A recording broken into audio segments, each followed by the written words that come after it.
The summer heat in Black Hollow didn't just make you sweat, it made you mean. By August of 1887, the entire town had turned into a powder keg of desperation wrapped in Sunday manners.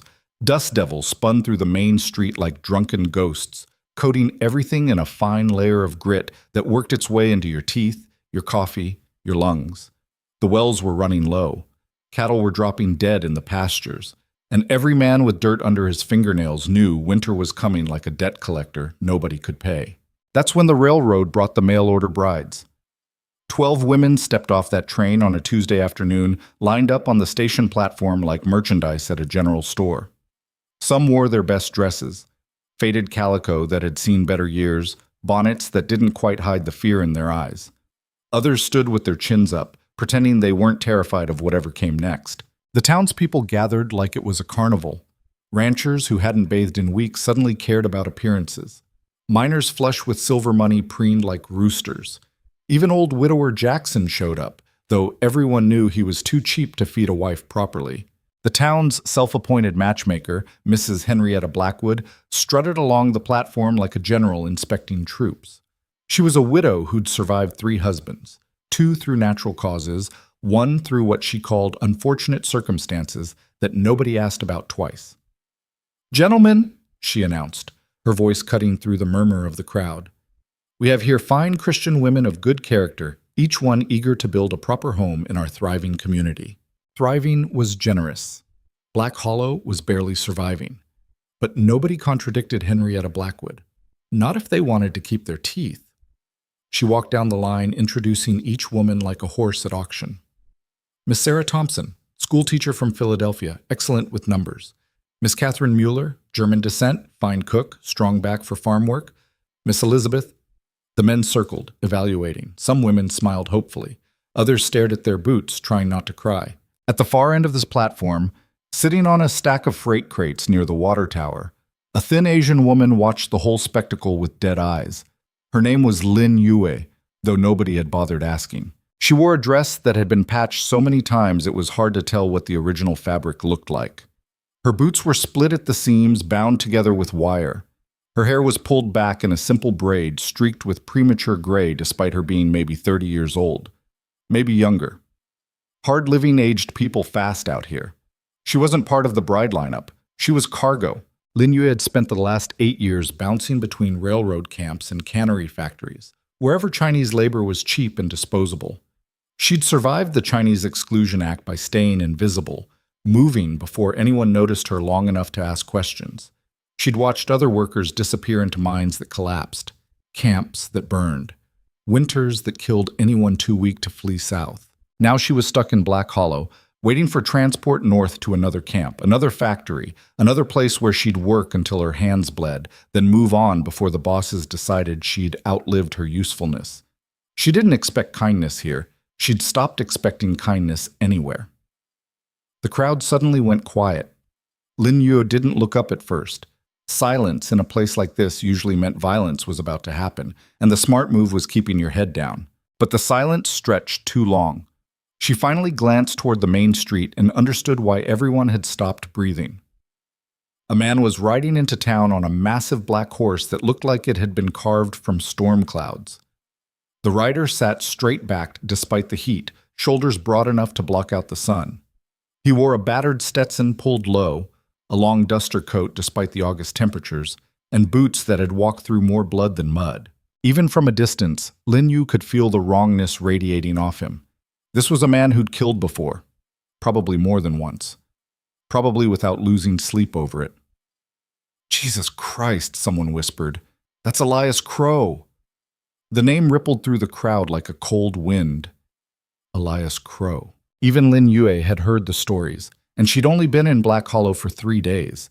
People talked about Crow the way they talked about avalanches or rattlesnakes, natural disasters you avoided if you wanted to keep breathing.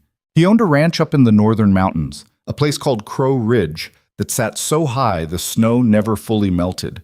People said he'd inherited it from his father, who died during a blizzard trying to save cattle that weren't worth saving. People said Elias had let his 2 younger brothers freeze to death rather than share supplies during a bad winter. People said he'd killed a man in Denver over a card game, then killed 2 more who came looking for revenge. People said a lot of things about Elias Crow. Most of it was probably bullshit, but the scar that ran from his left eye to his jaw, that part was real. And the way people moved out of his path like water around a rock, that was real too. Henrietta Blackwood recovered first. She always did. "Mr. Crow, what a pleasant surprise! We weren't expecting—" "I need a wife." His voice was like gravel scraping concrete. Not loud, but it carried. Henrietta blinked. "Well, yes, of course. We have several fine candidates right here, if you'd like to—" "Show me." He dismounted in one smooth motion and walked toward the line of women. His boots hit the wooden platform with heavy thuds that sounded like a death march. The bride straightened instinctively. Even the terrified ones perked up slightly because Elias Crow, despite his reputation, was rich. Mountain ranch rich, cattle and timber rich. The kind of rich that meant you ate through the winter while everyone else starved. Henrietta scrambled to keep up with his long strides. "This is Miss Sarah Thompson. Excellent education. Very refined." Elias looked at Sarah for exactly 2 seconds. "No." "Miss Catherine Mueller, wonderful cook, German efficiency." "No." "Miss Elizabeth Carter, preacher's daughter, very devout." "No." He walked down the entire line, rejecting each woman with a single syllable. Not rudely, he just clearly wasn't interested. His eyes scanned them like a rancher evaluating livestock, looking for something specific. Whatever it was, none of them had it. The crowd started murmuring. Some of the rejected women looked relieved. Others looked insulted. Elias reached the end of the line, stood there for a moment in silence, then turned around, and kept walking. Past all 12 brides. Past Henrietta, who'd started sputtering protests. Past the crowd of confused ranchers and miners, all the way to the freight crates where Lin Yue sat.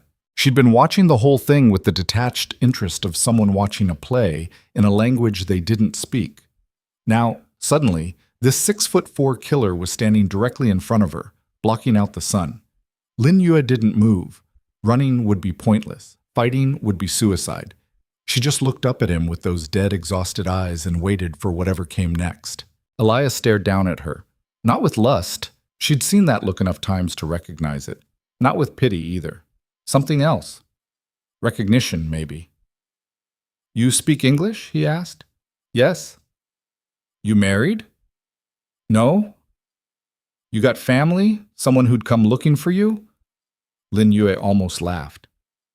"No." Elias nodded slowly, like he'd just confirmed something. Then he turned to Henrietta, who'd rushed over with her face red as a beet. "I'll take this one," he said. The entire station platform erupted. "Mr. Crow, she's not part of, she's just a railway worker waiting for—" "I'll take her," he repeated, his voice flat as iron. Henrietta looked like she'd swallowed a wasp. "Sir, with all due respect, that woman has no dowry, no family, no education. She's a Chinese laborer. She can't cook proper American food. She doesn't know our customs. She'd bring nothing but shame to your ranch.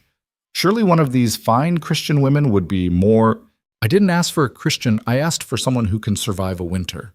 He looked back at Lin Yue, his scarred face unreadable. "You ever worked a ranch?" "No." "You afraid of hard work?" "No." "You afraid of dying alone in the mountains?" Lin Yue met his eyes. "I'm already dying alone. At least mountains are quiet." Something flickered across Elias's face. Not quite a smile. Not quite anything human. But he nodded. Good enough. The crowd was losing its mind now. Respectable women clutching their pearls, scandalized. Men laughing nervously, waiting for the punchline. Henrietta practically vibrating with outrage. "This is highly irregular. The arrangements have already been made with these proper young ladies. You can't just—" "I can do whatever the hell I want," Elias said quietly. "Unless you're planning to stop me." Henrietta went pale. Everyone knew the answer to that question. Elias turned back to Lin Yue. "You got belongings?" She held up the small cloth bundle beside her. Everything she owned in the world fit in a space smaller than a hat box. "That's it?" "That's it." "You got debts? Contracts? Anyone who owns your labor?" "No." "Not anymore." She'd burned those bridges when she walked away from the last factory. Elias studied her for another long moment. Lin Yue had the strange feeling he was seeing straight through her skin, reading every scar, every broken promise, every time she'd chosen survival over dignity. "I'm not looking for a housewife," he said finally. "I need someone who can work, someone who won't run when things get bad, someone who understands that life up on that mountain is brutal, and it doesn't give a damn about your feelings." "Good," Lin Yue said. "Neither do I. You'll earn your keep or you'll leave. I'm not running a charity." "I don't want charity. If you steal from me, I'll know." "I don't steal. If you try to poison me for my land, if I wanted you dead, I'd wait for winter to do it for free." Elias's mouth twitched. Almost a smile. Almost. "You'll do." He held out his hand, not to help her up, just to shake on the deal like she was a business partner instead of bought goods. Lin Yu hesitated. This was insane. This was a death sentence. She knew nothing about this man except that he scared the hell out of everyone in town. He could be a murderer, a rapist, a madman who'd drag her up to his mountain ranch and kill her where nobody would ever find the body. But staying here meant going north to another factory, another winter working herself to death for pennies, another year of being invisible until she wasn't even sure she existed anymore. At least dying on a mountain meant someone had noticed she was alive first. She took his hand. His grip was firm, calloused, businesslike. "I'm not calling you master," she said. "I'm not calling you wife," he replied. "We'll figure out what to call each other later." He released her hand and gestured toward the massive black horse. "You ever ridden?" "No." "You'll learn." He climbed into the saddle with practiced ease, then reached down. Lin Yu grabbed his arm and let him pull her up behind him. The horse barely shifted under the extra weight. The crowd was still yelling, but the sound seemed far away now. Unimportant. Henrietta was screeching something about propriety and legal contracts. One of the rejected brides was crying. A few miners were laughing their asses off, already turning this into a story they'd tell in saloons for the next decade. Elias ignored all of it. He turned the horse toward the mountain trail and kicked it into motion. As they rode out of Black Hollow, Lin Yu glanced back once. The town looked small from here. Temporary. Like a fever dream that would burn itself out before winter came. She faced forward and didn't look back again. Behind her, she could feel Elias's heartbeat through his coat, slow, steady, unnaturally calm for a man who'd just scandalized an entire town. "You know they're going to talk about this for years," she said. "Let them talk. They'll say terrible things about you. They already do. They'll say worse about me. Probably." Lin Yue smiled despite herself. It felt strange on her face. She couldn't remember the last time she'd smiled about anything. "Why me?" she asked quietly. "You could have had any of those women. Prettier, younger, whiter." Elias was silent for so long she thought he wouldn't answer. Then, "Because you're the only one who looked like you understood." "Understood what?" "That survival isn't pretty. It's not romantic. It's just waking up every morning and deciding not to quit. And I saw it in your eyes. You've been deciding not to quit for a long time." He paused. "So have I." The trail climbed higher, leaving Black Hollow far behind. The air got cooler. The landscape turned harsh, all jagged rocks and stubborn trees clinging to cliff sides. Lin Yu held onto Elias's coat as the horse navigated the treacherous path. She didn't know where she was going. Didn't know if she'd survive the next month. But for the first time in 8 years, she wasn't invisible. Someone had chosen her. Not because she was convenient, not because she was cheap labor, not because she'd smile and pretend and disappear when they got bored. Someone had looked at her, really looked, and said, "That one, the one nobody else wanted." And somehow, impossibly, that felt like the beginning of something. Maybe not love, maybe not even friendship, but something. Behind them, Black Hollow faded into dust and memory. Ahead, the mountains waited like a promise or a threat. Lin Yue decided she'd find out which soon enough. Jeez. The ride took 5 hours. 5 hours of brutal wilderness that looked like it had given up on being beautiful and settled for being mean instead. The trail? You couldn't even really call it a trail, more like a suggestion scratched into the mountainside. Twisted through passes so narrow, the horse's flanks brushed rock on both sides. Pine trees grew at impossible angles, roots digging into stone like desperate fingers.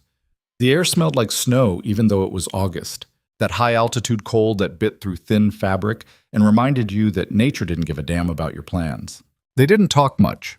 Elias wasn't the chatty type, that much was obvious. And Lin Yu had learned years ago that silence was safer than small talk. Words could get you in trouble. Silence just got you through the day. But the silence between them wasn't hostile. It was practical. Like two people who understood that conversation was a luxury you earned after proving you could survive together first. About 3 hours in, they stopped at a creek so the horse could drink. Elias dismounted and offered Lin Yue his hand again. This time she didn't hesitate. Her legs nearly buckled when her feet hit solid ground. 5 hours on horseback when you'd never ridden before did things to muscles you didn't know existed. Elias noticed but didn't comment. He just filled a canteen and handed it to her. The water was so cold it hurt her teeth. It tasted like rocks and minerals and something clean that she'd forgotten existed in railroad camps where everything tasted like coal smoke. "How much farther?" she asked, handing back the canteen. 2 hours? Maybe less if the weather holds. Lin Yue looked up at the sky. Storm clouds were gathering beyond the peaks, dark and heavy with intent. "It won't hold," she said. Elias followed her gaze. "No, probably not. Will we make it before the rain? Maybe. And if we don't?" He shrugged. "We get wet." Lin Yue almost laughed. There was something darkly funny about a man who'd just acquired a wife treating a potential thunderstorm like a mild inconvenience. They rode on. The storm caught them an hour later. It didn't start with a drizzle. Mountain storms didn't believe in polite introductions. The sky just opened up like someone had ripped a hole in it, dumping rain so hard it felt like getting punched by water. Within seconds, Lin Yue was soaked through. The trail turned into a river of mud. The horse struggled forward, head down, fighting for every step. Elias urged it faster. "We need to get to high ground before the gullies flood," he shouted over the roar of the storm. Lin Yue held on tighter, pressed against his back, feeling his muscles work as he guided the horse through conditions that would have killed most riders. Lightning split the sky, close enough that she could smell ozone. Thunder followed immediately. No delay, meaning the strike was right on top of them. The horse spooked. For one terrible moment, Lin Yu thought they were going over the edge. She could see it happening, the animal losing its footing, all three of them tumbling down into the ravine below, bones breaking against rocks, nobody finding their bodies until spring. But Elias held firm. He spoke to the horse in a low, steady voice that somehow cut through the chaos, and the animal calmed, steadied, kept moving. They finally reached Crow Ridge just as the rain turned to hail. The ranch house appeared through the downpour like a ghost materializing from fog, and Lin Yu's first thought was, "Oh, this wasn't a ranch. This was a graveyard." The main house was 2 stories of weathered wood that looked like it hadn't been painted in a decade. Half the shutters hung crooked. The porch sagged in the middle. Several windows were broken, covered with oilcloth that flapped in the wind like funeral shrouds. The barn was worse. One of the doors had fallen completely off its hinges. The roof had multiple holes where shingles had blown away. The corral fencing was held together with wire and hope. This was where women came to die slowly. No wonder nobody stayed. Elias dismounted and helped Lin Yue down. The hail stung her exposed skin like angry bees. "Barn first," he yelled. "Horse needs shelter." They ran through the storm, Elias leading the horse. Inside the barn, it was marginally drier. The holes in the roof let in rain, but at least the hail couldn't reach them. It smelled like old hay and animal fear, and years of neglect. Elias worked quickly, removing the saddle, checking the horse's legs for injury, giving it grain from a sack that looked half empty. His movements were efficient, practiced. A man who'd done this alone so many times, it had become ritual. Lin Yu stood near the entrance, dripping, watching. "There's blankets in the corner," Elias said without looking at her. "You should wrap up before you freeze." She found the blankets. They were moth-eaten and smelled like mildew, but they were dry. She draped one around her shoulders. When Elias finished with the horse, he turned to face her properly for the first time since they'd arrived. They stared at each other across the barn floor, 2 soaking wet strangers who'd just made the stupidest decision of their lives. "Welcome to Crow Ridge," Elias said flatly. Lin Yue looked around at the collapsing barn, the broken equipment, the evidence of years spent giving up by inches. It's perfect, she said. Elias's eyebrows rose slightly. Perfect? Low expectations. She pulled the blanket tighter. Can't disappoint you if the bar's already on the ground. He almost smiled. Almost. Come on, he said. Let's see if the house has stopped leaking yet. It hadn't. The interior of the main house was somehow worse than the exterior. Dust covered everything like snow. Cobwebs hung from corners. The kitchen looked like it hadn't seen a proper meal in years. Just a few dented pots, some chipped plates, a stove that was crusted with God knew what. Water dripped through the ceiling in 3 different places. Elias had positioned buckets to catch the leaks, but they were overflowing. The furniture was minimal. A table with uneven legs. 2 chairs. A sagging couch that looked like something had died in it. Upstairs, Lin Yue could see the staircase through an open doorway. Presumably there were bedrooms, but she wasn't optimistic. This was a house where hope had come to die. Elias set his hat on a hook near the door and ran a hand through wet hair. He looked tired. Older than she'd thought. Maybe 40, maybe more. The scar on his face was even more prominent up close, a thick rope of tissue that puckered the skin.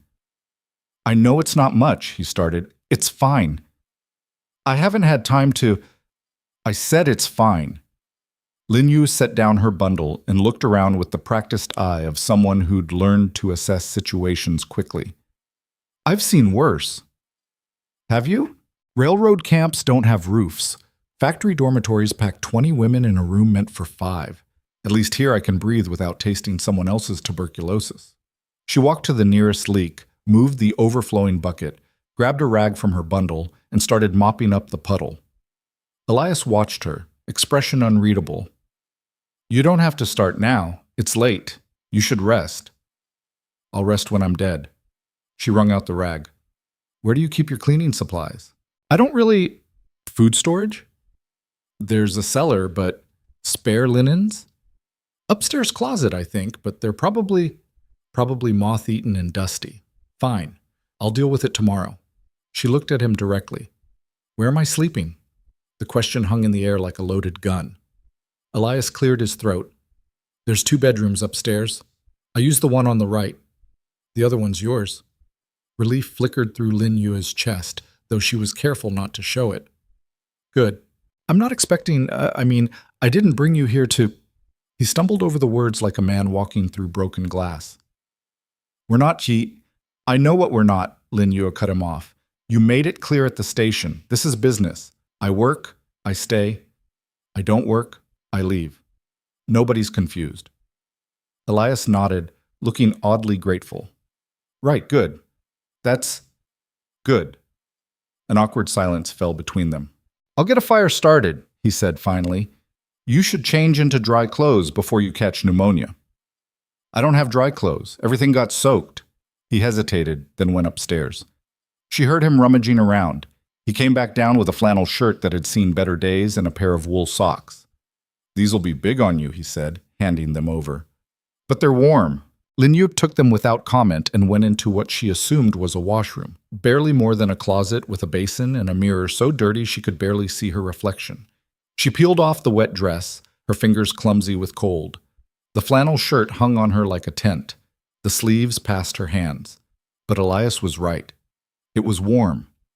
And it smelled like wood smoke and something else, something that wasn't unpleasant. When she emerged, Elias had gotten the stove working. A weak fire crackled inside, throwing shadows across the walls. He'd changed too, dry pants, a different shirt. His hair was still damp, pushed back from his face. There's stew, he said, gesturing to a pot on the stove. Made it yesterday. It's not fancy, but it's food. They ate in silence at the crooked table.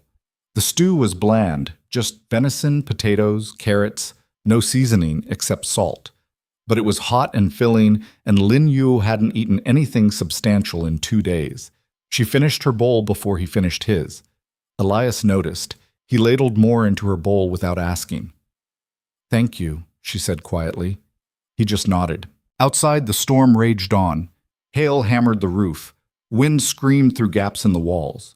But inside, the fire pushed back the cold by inches. And for the first time in longer than Lin Yu could remember, she wasn't afraid of what tomorrow would bring. Tomorrow would be terrible, probably. Hard work and frozen mornings, and a house that was trying to collapse around them. But it would be her terrible, her work, her collapse. Nobody could take that away from her. I start at dawn, Elias said, breaking the silence. Livestock needs feeding. Fences need checking. There's always something breaking that needs fixing. I'll be up. You don't know when dawn is up here. I'll figure it out. He studied her across the table. You're not what I expected. What did you expect?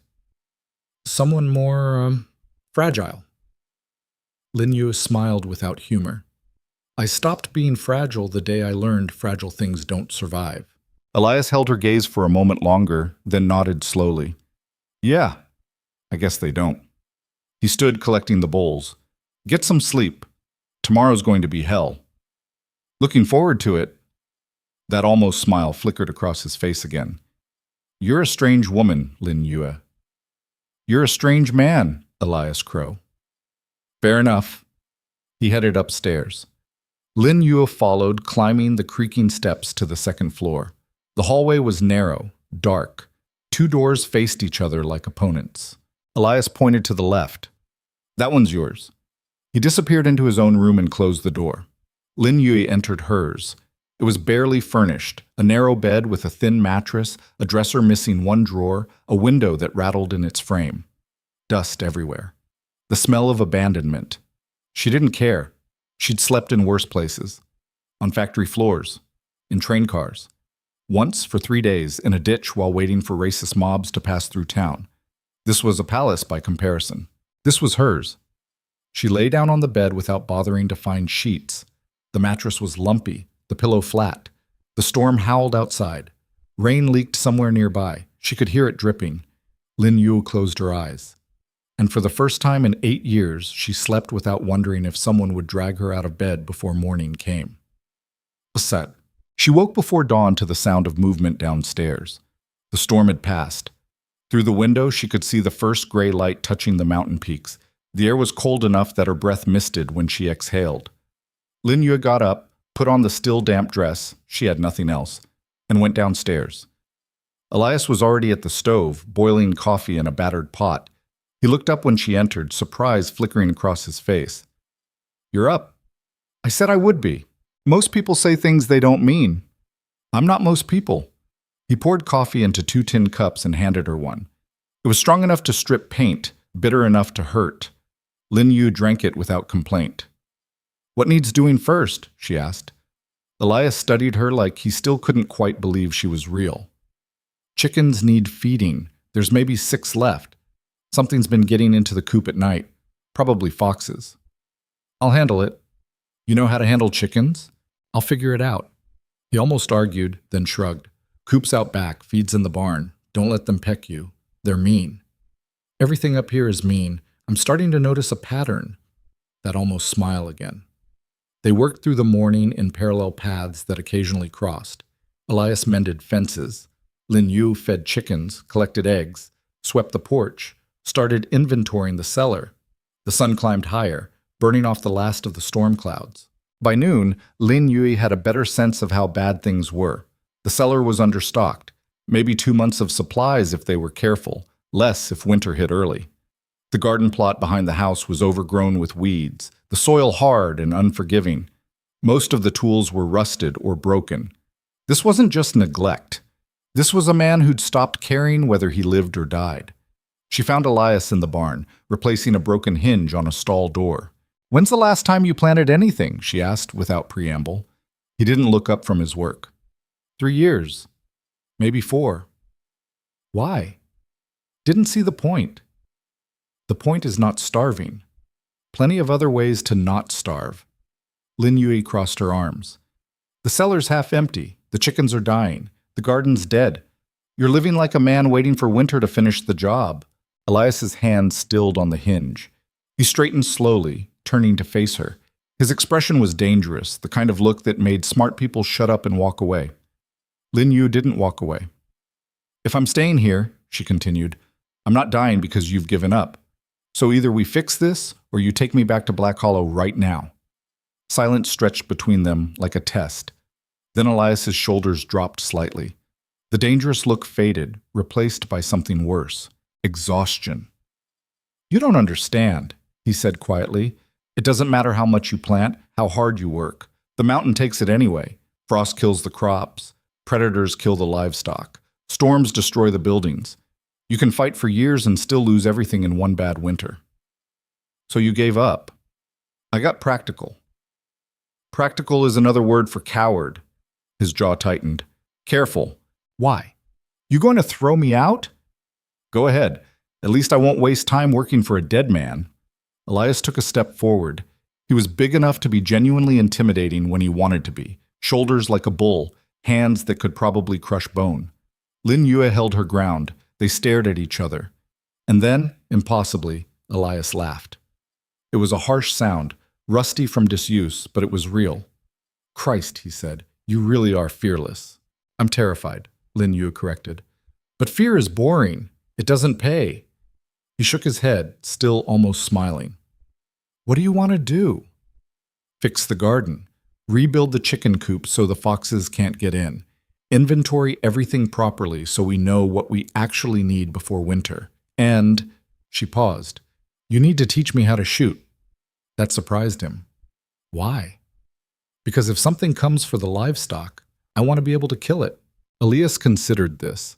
"You ever handled a gun?" "No." "They're loud. They kick hard. You might hate it." "I'll hate starving more."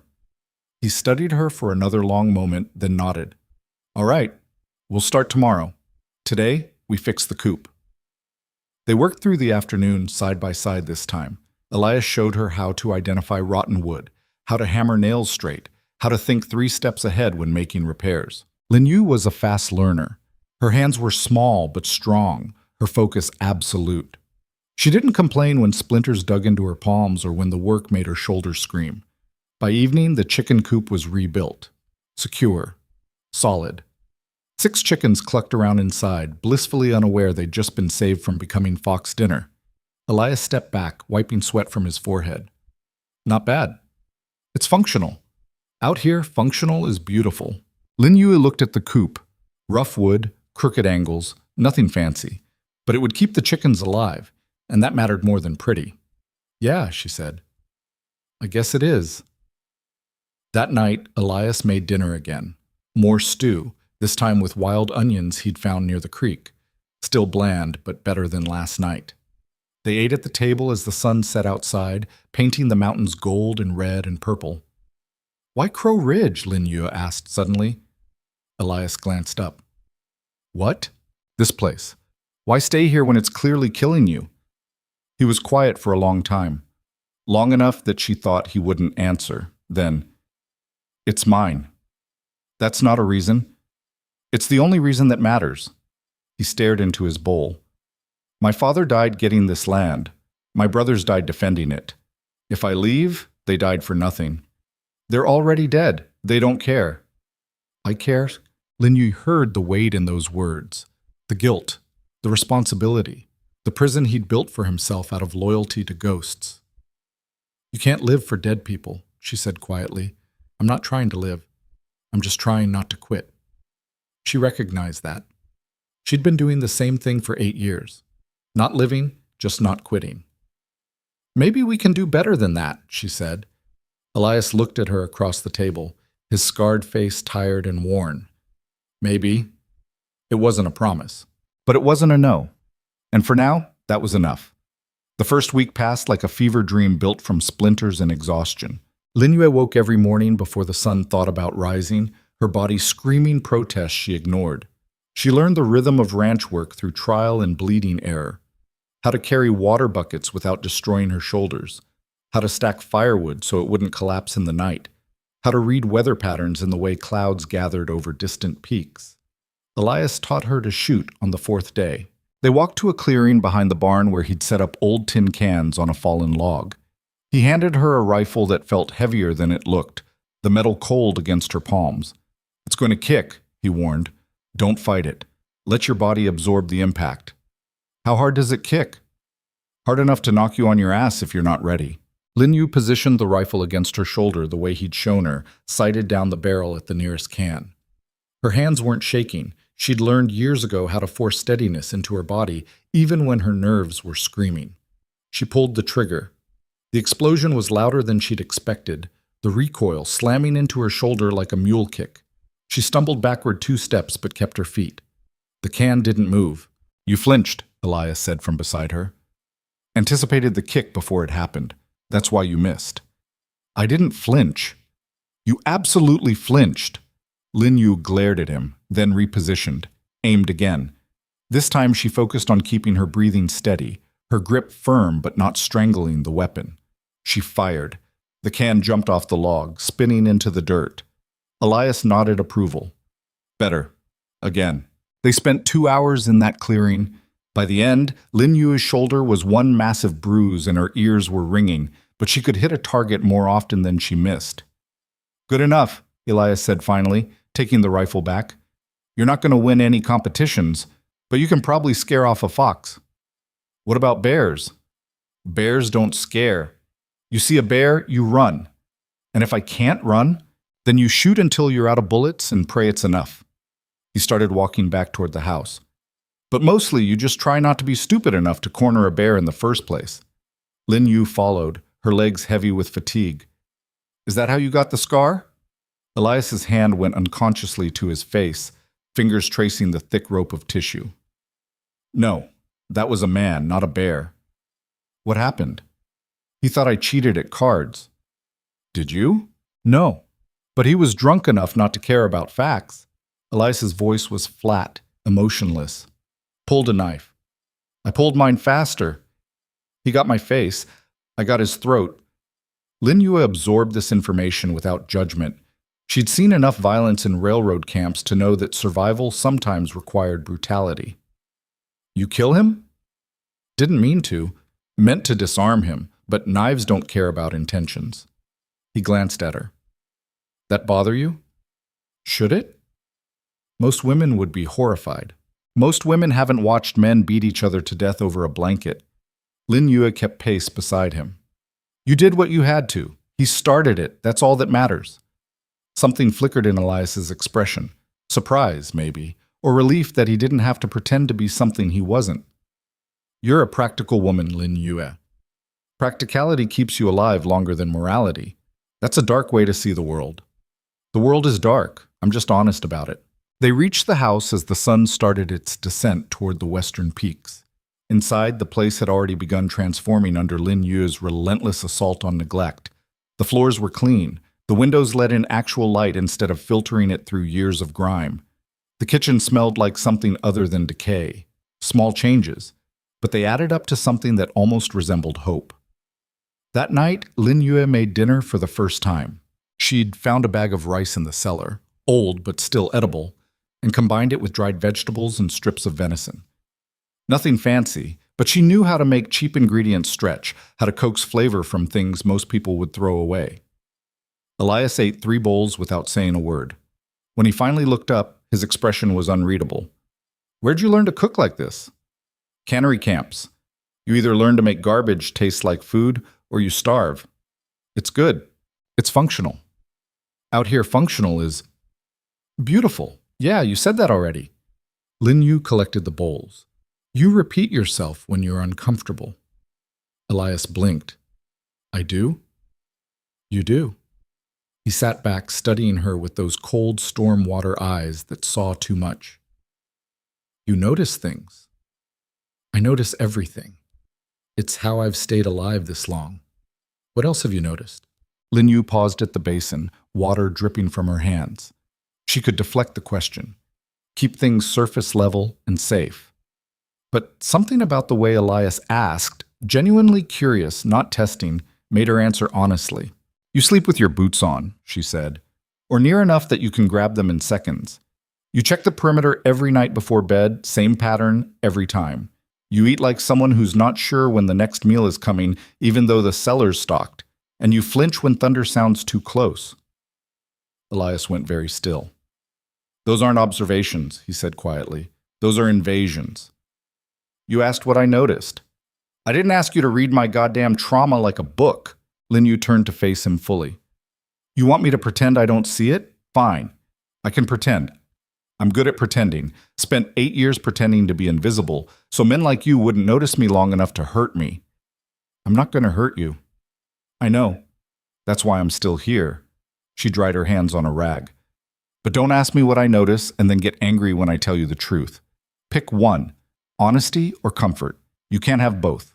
Silence settled between them like snow, cold and heavy. Then Elias surprised her by laughing, that same harsh, rusty sound from before. Christ, you're exhausting. So are you. Fair enough. He stood, stretching muscles that creaked audibly. I'm going to check the livestock. Don't wait up. He left before she could respond. Lin Yue finished cleaning the kitchen, her movements automatic. She'd pushed too hard, said too much. Most men would have thrown her out for that kind of directness. But Elias wasn't most men, and she was beginning to realize that might be exactly the problem. 2 weeks in, Lin Yue found the graveyard. She'd been exploring the property boundaries, getting a sense of how much land they actually had to work with. The ranch sprawled across several hundred acres of mountain terrain, most of it too rocky or steep for anything useful, but there were pockets of decent grazing land, a creek that ran year-round, stands of timber that could be harvested if they got desperate, and behind a copse of pine trees half hidden by overgrowth, 3 wooden crosses. They were simple, rough-hewn. The names carved into them were barely legible after years of weather. Thomas Crow died. Winter, 1881. Samuel Crow died winter 1881. Margaret Crow died spring 1879. Lin Yu stood there for a long time doing the math. Thomas and Samuel, the brothers who died in the same winter, and Margaret, who must have been their mother, gone even earlier. Elias had buried his entire family on this mountain. No wonder he couldn't leave. No wonder he looked like a man haunted. She didn't mention the graveyard that night, or the next, but it changed how she saw him, this brutal, scarred man who slept with his boots on and flinched at thunder. He wasn't just surviving on Crow Ridge, he was keeping vigil over ghosts. The work continued, relentless and unforgiving. Lin Yu learned to repair fence lines, to predict when storms were coming based on how the horses behaved, to tell the difference between animal tracks in the mud. Her hands developed fresh calluses on top of old scars. Her body adapted to the altitude, the cold, the constant physical demands. She also learned that Elias Crow was a man of exactly 4 expressions: neutral, almost smiling, dangerous, and exhausted. He cycled through them like seasons, and Lin Yu got better at reading which one was coming based on how he held his shoulders or the set of his jaw. Right now, standing in the barn with a dead chicken in his hands and fury radiating off him like heat, he was solidly in dangerous territory. Foxes? Lin Yu asked, though she already knew the answer. Worse. Elias held up the chicken. Its throat had been torn out, but the body was mostly intact. Fox would have taken the whole bird. This is something bigger, meaner. Wolf? Maybe. Or a mountain lion. He tossed the carcass aside, jaw tight. We're down to 4 chickens now. 2 more attacks, and we'll have nothing left. Lin Yue thought fast. Set traps? Already did. Whatever's doing this is smart enough to avoid them. Then we stay up. Keep watch. Elias looked at her like she'd suggested flying to the moon. You want to spend all night in a freezing barn waiting for something that might not show up?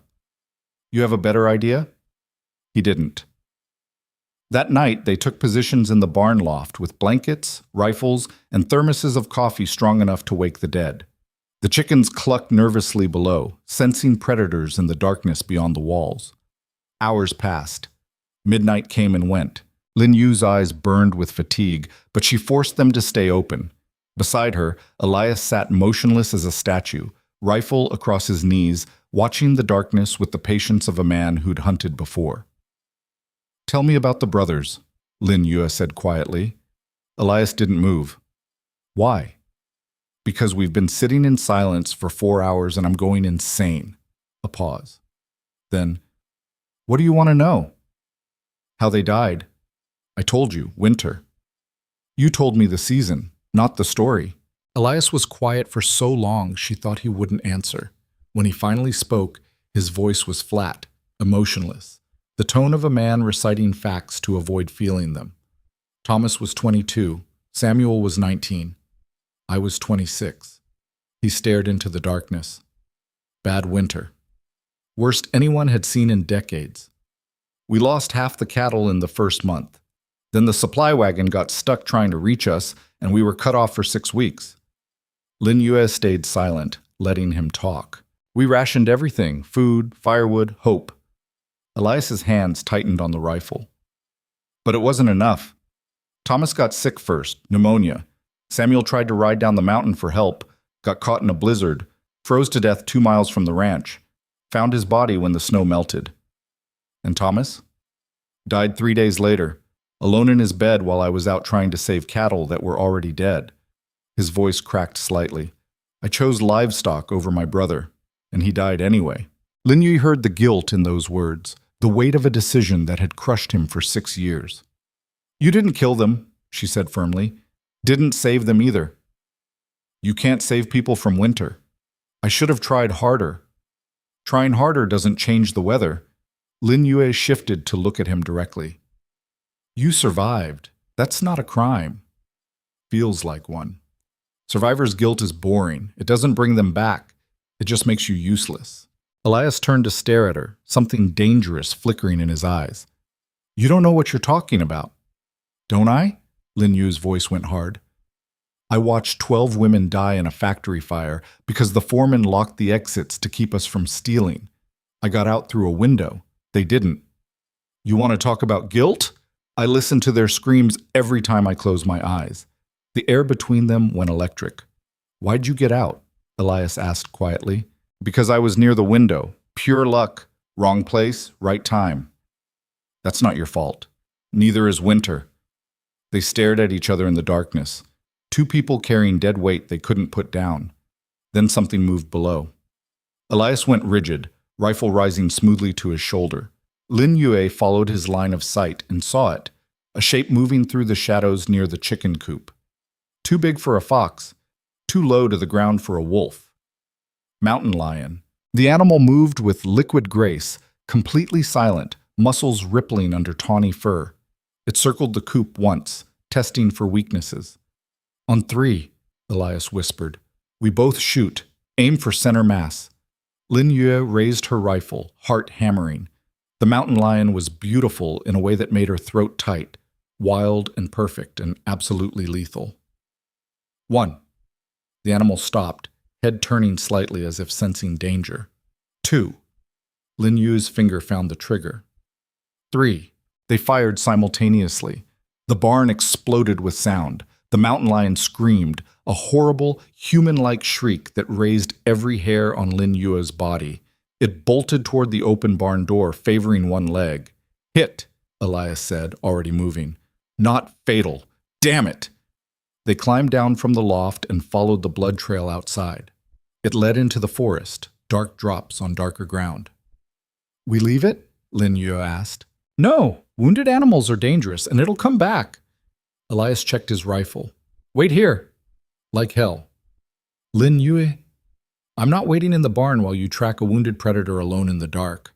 Either we both go or neither of us does. Elias looked like he wanted to argue, then shook his head. Fine, but you stay behind me and you do exactly what I say, understood? Understood. They moved into the forest, following the blood trail by moonlight. The trees pressed close on all sides, branches scratching at their clothes. Every sound seemed magnified, their breathing, their footsteps, the distant cry of an owl. The blood trail led them deeper into the woods than Lin Yue had ever gone. The terrain got rougher, forcing them to scramble over fallen logs and navigate around massive boulders. There, Elias whispered. The mountain lion lay in a small clearing, sides heaving with labored breaths. Lin Yu's shot had caught it in the shoulder, not immediately fatal, but bad enough. The animal's eyes found them, reflecting moonlight like coins. It didn't try to run, didn't try to attack. It just watched them with something that looked almost like understanding. Elias raised his rifle. Close your eyes if you need to. I'm fine. You've never killed anything before. I killed 12 rats in a warehouse once. This is bigger, but the principle's the same. It's not the same. Then teach me how it's different. Elias glanced at her, expression unreadable. Then he lowered his rifle slightly. You do it. Lin Yue's breath caught. What? You want to survive up here? You need to know how to finish what you start. He stepped back. Aim for the head. Make it quick. Lin Yue raised her rifle with hands that suddenly wanted to shake. The mountain lion watched her, chest rising and falling in ragged rhythm. It was dying already. Her bullet had seen to that. This was just mercy. Mercy shouldn't feel this hard. She sighted down the barrel, forced her breathing steady, and pulled the trigger. The mountain lion went still. Silence rushed back into the forest like water filling a hole. Lin Yue lowered the rifle slowly, her ears ringing, her hands trembling now that it was over. Good, Elias said quietly. Clean shot. I killed it. You ended its suffering. There's a difference. Doesn't feel different. No, it doesn't. He moved forward, crouching beside the body. But you did what needed doing. That matters more than how it feels. They dragged the mountain lion back to the ranch together, its dead weight making their shoulders scream. By the time they reached the barn, the sky was starting to lighten in the east. Dawn was coming. They'd survived another night. Elias showed her how to skin the carcass, how to separate meat from bone, how to waste nothing. It was brutal work, blood under her fingernails and the smell of death in her nose. But when they were finished, they had meat that would last weeks and a pelt that could be sold or used for warmth.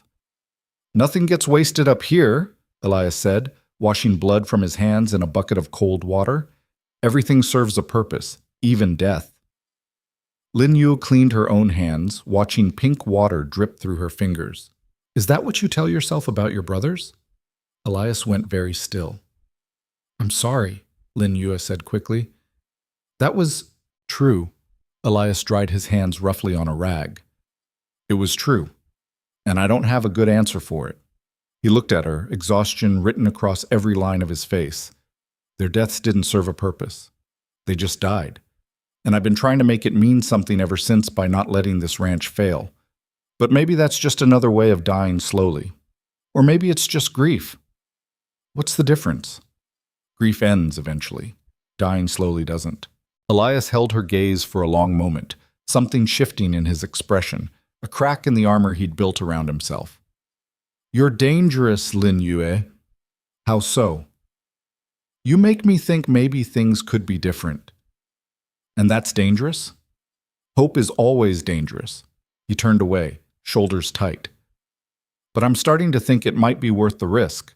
He walked toward the house, leaving Lin Yue standing in the barn with blood on her hands and something warm unfurling in her chest. 3 weeks became a month. The ranch transformed under their combined assault on entropy. Lin Yue planted a late garden that probably wouldn't survive the first frost, but might yield something useful before winter came. Elias repaired the barn roof, stopping the leaks that had been rotting the structure from the inside.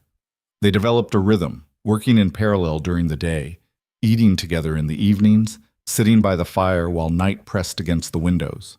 They didn't talk much, but the silence between them had changed. It was no longer the silence of strangers tolerating each other's presence. It was something else, something that felt almost like companionship. One evening, Elias came back from checking the northern fence line looking troubled. Problem? Lin Yue asked from where she was mending a torn shirt by lamplight. Maybe. He poured himself coffee from the pot on the stove. Saw tracks near the property line, shod horses, multiple riders. Could be drifters passing through, but you don't think so. Raiders have been hitting ranches south of here. Heard about it in town last month. They target places that look weak, steal what they can carry, burn the rest. Lin Yue set down her mending. How many? Hard to say from tracks, 5, maybe 6. Can we defend against that many? Depends on how determined they are. Elias sat down heavily at the table. We have guns, good sight lines from the house. But if they come at night, if they're organized... He didn't finish the sentence. He didn't have to. So what do we do? Lin Yue asked. We prepare, set up early warning signals, keep the rifles loaded, hope they pass us by. And if they don't? Elias met her eyes across the table. Then we fight. I've never fought anyone before. Not like that. You killed a mountain lion. That was different. That was survival. This is survival too. His voice was hard. Those men come here. They won't just take our supplies. They'll take everything, including you. The implication hung in the air like smoke. Lin Yue understood what he meant. She'd seen enough violence in railroad camps to know what men did to women when there was nobody around to stop them. Teach me, she said. Teach you what? How to fight. Really fight. Not just shoot targets in daylight. How to kill someone who's trying to kill me. Elias studied her for a long moment. You sure? No, but do it anyway. For the next 3 days, Elias transformed from reluctant partner to brutal instructor. He taught her how to fight dirty. Eyes, throat, groin, nothing was off limits when survival was on the line. He showed her how to use the house layout to her advantage, where to position herself for clean shots, how to reload in the dark. He made her practice until her muscles screamed and her hands bled, and she wanted to quit. She didn't quit. On the 4th day, while they were running combat drills in the barn, something shifted.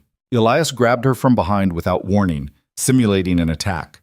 Lin Yue reacted on instinct, elbow to his ribs, stamp on his foot, twist free and create distance. She spun to face him, breathing hard, and found him watching her with something like pride. Good, he said.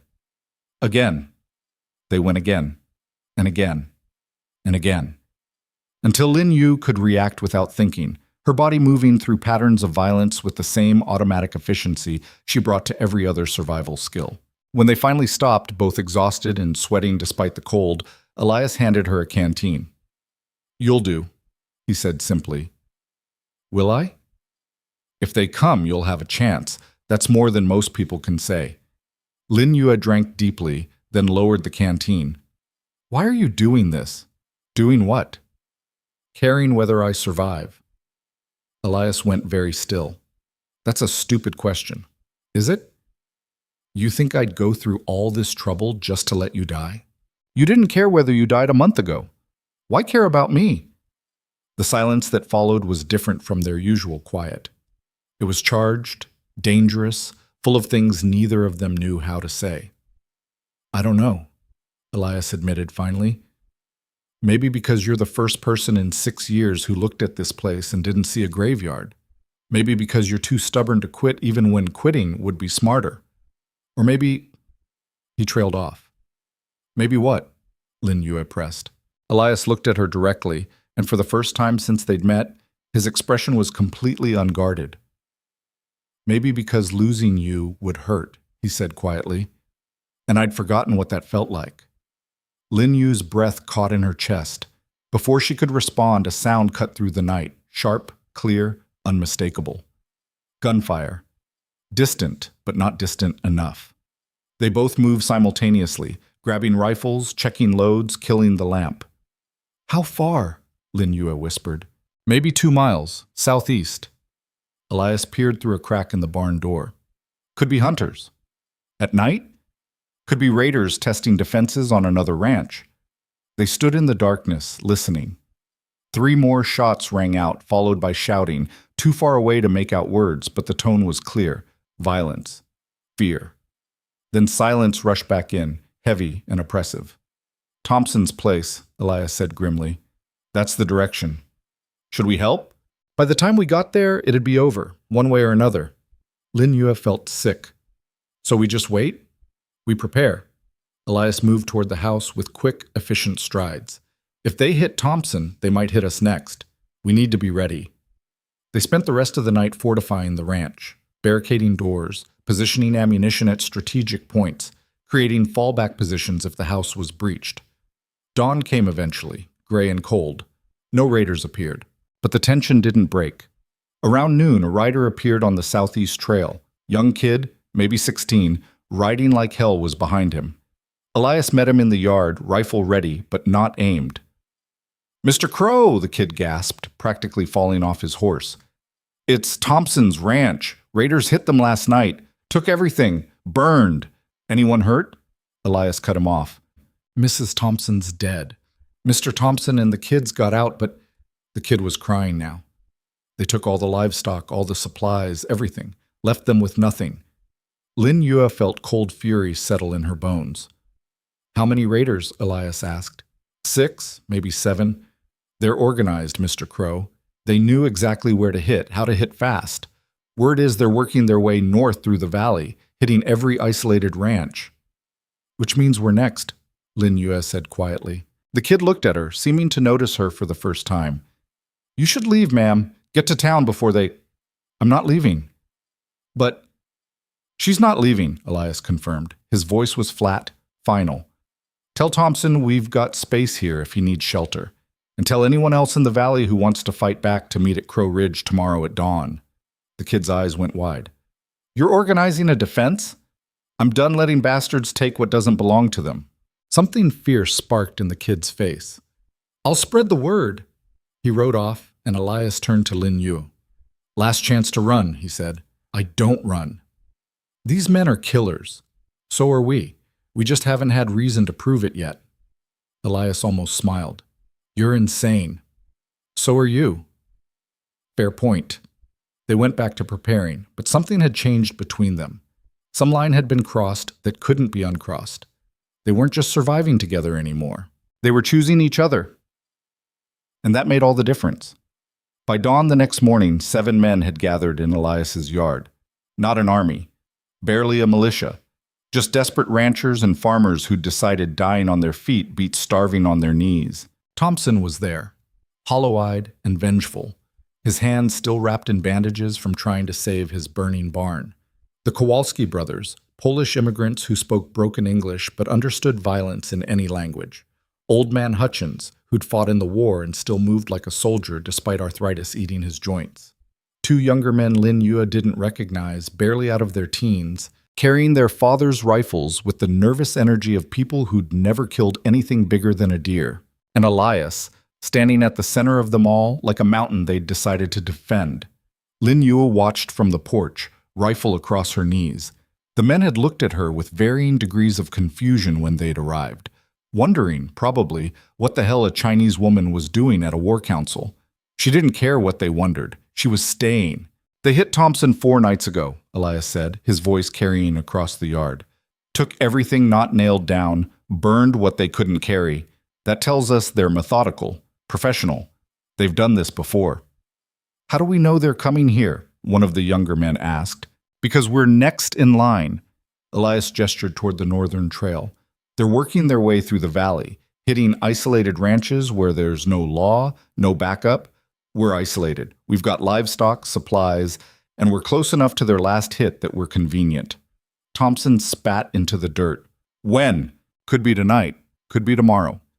Could be next week if they decide to hit the Morrison place first. Elias's jaw tightened. But they're coming. That's not a question. So we wait? Hutchins asked, his voice rough as gravel. We prepare. Then we wait. Then we kill anyone stupid enough to attack. Elias looked at each man in turn. I'm not asking you to die here. I'm asking you to make the bastards regret choosing this valley. You want to leave? Leave now. No judgment. Nobody moved. All right then. Elias started outlining the plan. Positions, firing lines, fallback points if the house was breached. He moved with the confidence of someone who'd commanded men before, probably during the war years nobody talked about anymore. Lin Yue listened carefully, memorizing every detail. She'd been assigned to defend the second floor. Good sight lines, hard to flank, easy to barricade if things went sideways. When the meeting broke up, the men dispersed to their positions. Thompson approached Elias, his face twisted with barely controlled rage. I want to be the one who kills their leader, he said quietly. You'll kill whoever's in front of you, Elias replied. Revenge makes you sloppy. My wife is dead because of them, and she stays dead whether you kill their leader or not. Elias's voice was hard, but not unkind. Channel that anger into staying alive. Honor her by surviving, not by getting yourself killed trying to be a hero. Thompson looked like he wanted to argue, but something in Elias's expression stopped him. He nodded once, jerky and reluctant, then walked away. Lin Yue descended from the porch. That was almost gentle. He's going to get himself killed anyway, Elias said tiredly. But maybe he'll take a few of them with him first. You think we can win this? I think we can make it expensive enough that they think twice before hitting the next ranch. He looked at her. That's the best we can hope for. Lin Yue nodded. She'd learned not to expect miracles. Survival was miracle enough. They spent the day preparing, checking ammunition, reinforcing barricades, moving valuables into the cellar in case fire became a weapon. As sunset approached, tension ratcheted higher. Every distant sound made hands drift toward weapons. Every shadow looked like an approaching enemy. Elias found Lin Yue on the second floor, staring out the window toward the darkening forest. "You should eat something," he said. "Not hungry." "Eat anyway. You'll need the energy if tonight goes bad." She turned to face him. In the fading light, his scar looked darker, more prominent. He looked tired, older than his years. "Elias." "Yeah? If this goes wrong, if I don't—" She struggled with words that felt too heavy for her mouth. "I want you to know I don't regret coming here." Something shifted in his expression. "Lin Yue, let me finish." She stepped closer. "A month ago I was cargo, invisible, waiting to disappear into another factory where nobody would notice if I lived or died. You saw me. You chose me. And even if tonight ends badly, at least I got to exist first." Elias was quiet for a long moment. Then he reached out slowly, giving her time to pull away, and brushed a strand of hair from her face with calloused fingers. "You're not cargo," he said quietly. "You never were. I know that now, because of you." His hand lingered near her cheek, and Lin Yu found herself leaning into the touch. This rough, damaged man who'd killed without hesitation, but treated her like something precious. "If we survive this," Elias said, his voice rough, "I want to do this properly." "Do what properly?" "Whatever this is between us." His thumb traced her cheekbone. "Stop pretending it's just business. Stop pretending I don't wait for the sound of your footsteps every morning like it's the only thing worth waking up for." Lin Yue's breath caught. "Elias?" A shout from outside cut through the moment like a knife. "Riders! Southeast Trail!" They moved simultaneously, grabbing rifles, killing lights, taking positions. Through the window, Lin Yu could see them, 7 riders approaching at a steady pace, confident and unhurried. They weren't bothering with stealth. They thought this would be easy. Elias appeared at her shoulder, his presence solid and reassuring in the darkness. "Remember the plan," he said quietly. "Let them get close. Wait for my signal. Make every shot count." "I remember." "And Lin Yue?" She looked at him. "If it comes down to you or them, you choose you. Understand? You survive." She wanted to argue, but his expression was fierce, almost desperate. "Okay," she whispered. The riders stopped about 50 yards out, just outside effective rifle range. Smart. They were sizing up the situation, looking for weaknesses. One of them dismounted, a big man with a thick beard and a Confederate officer's coat that had seen better decades. The leader, probably. "We know you're in there," he shouted. "We don't want trouble. Just hand over your livestock and supplies and we'll be on our way." "Like hell," Elias muttered, then louder. "You're on private property. Turn around and leave while you still can." The leader laughed. "That's not how this works, friend. You can give us what we want, or we can take it after we burn you out. Your choice." "I'm giving you to the count of 10 to get off my land," Elias called back. "After that, we start shooting." "Big talk from a man outnumbered," the leader gestured to his men. "Last chance, walk away with your lives or die defending shit that ain't worth it." "1," Elias shouted. The raiders shifted, hands moving toward weapons. 2!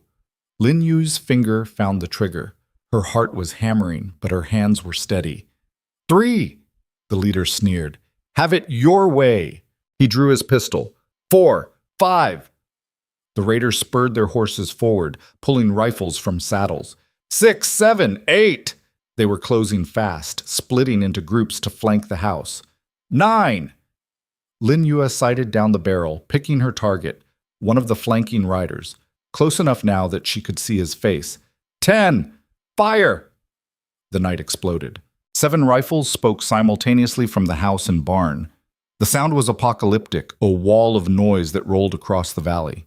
2 raiders fell immediately. A third's horse went down, throwing him hard into the dirt.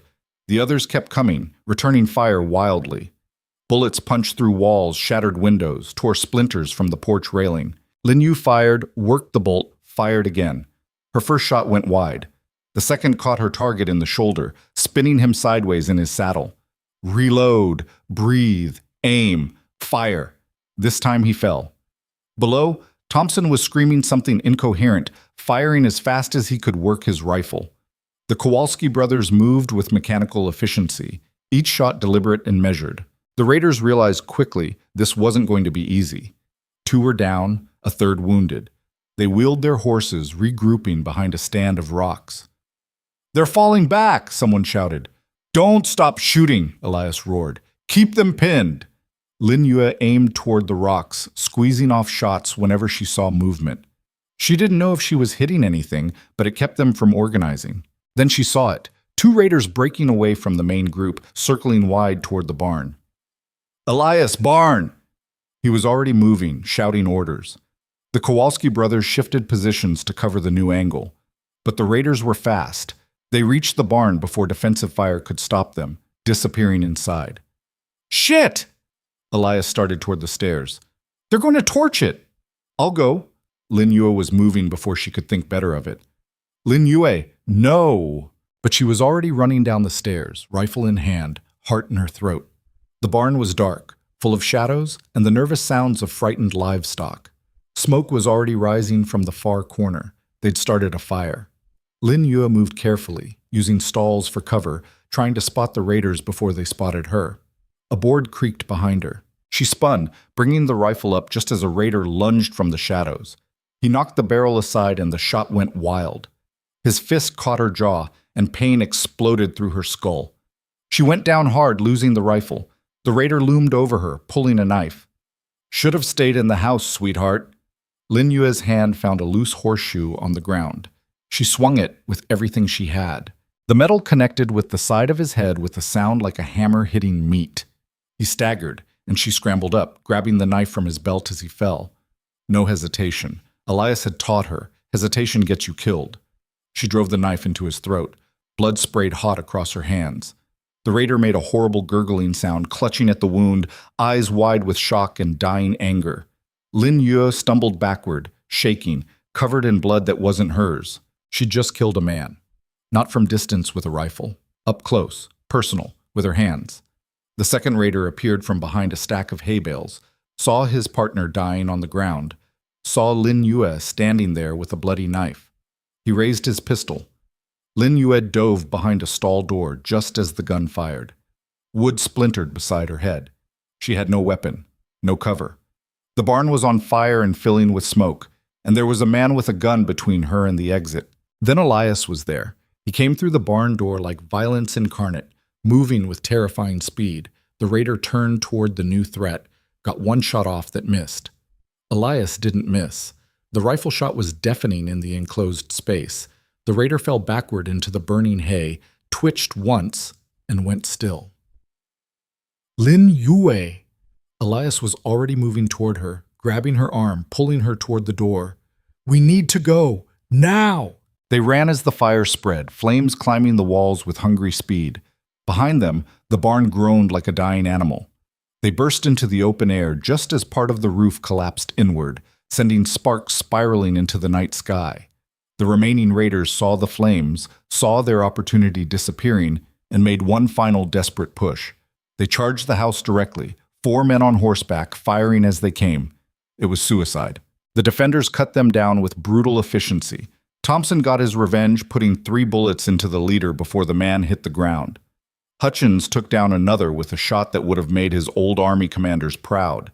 The last 2 raiders broke and ran, spurring their horses back toward the trail. "Let them go!" Elias shouted. "Let them tell everyone what happens when you attack Crow Ridge." The shooting stopped. Silence rushed back in, broken only by the crackling of the burning barn and the groans of wounded men. They'd won. But the cost was written in fire and blood. Lin Yue stood in the yard, covered in another man's blood, shaking with adrenaline crash and delayed shock. Around her, the defenders were checking casualties, calling out names, trying to account for everyone. "Hutchins is down," someone shouted. "He's breathing, but he's hit bad." Elias was barking orders, organizing the chaos. But his eyes kept finding Lin Yue across the yard.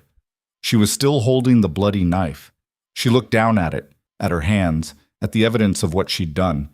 She'd killed a man, stabbed him in the throat, and watched him die. And she felt nothing, no guilt, no horror, just a cold, practical acceptance that she'd done what needed doing. Was that wrong? Should she feel something more? Lin Yue. Elias was in front of her now, his hands on her shoulders, his face intense with concern.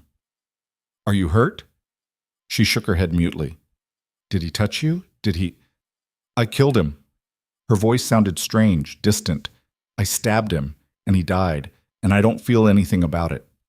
Elias's expression softened. That's normal. The feelings come later.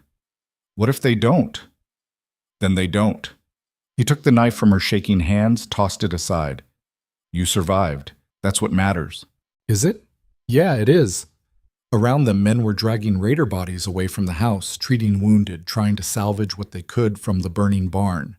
The Kowalski brothers had minor wounds, cuts from flying splinters, nothing serious. Thompson was unscathed physically, but looked like he was somewhere else entirely, his eyes distant and haunted. Hutchins was the worst, gut shot, bleeding internally.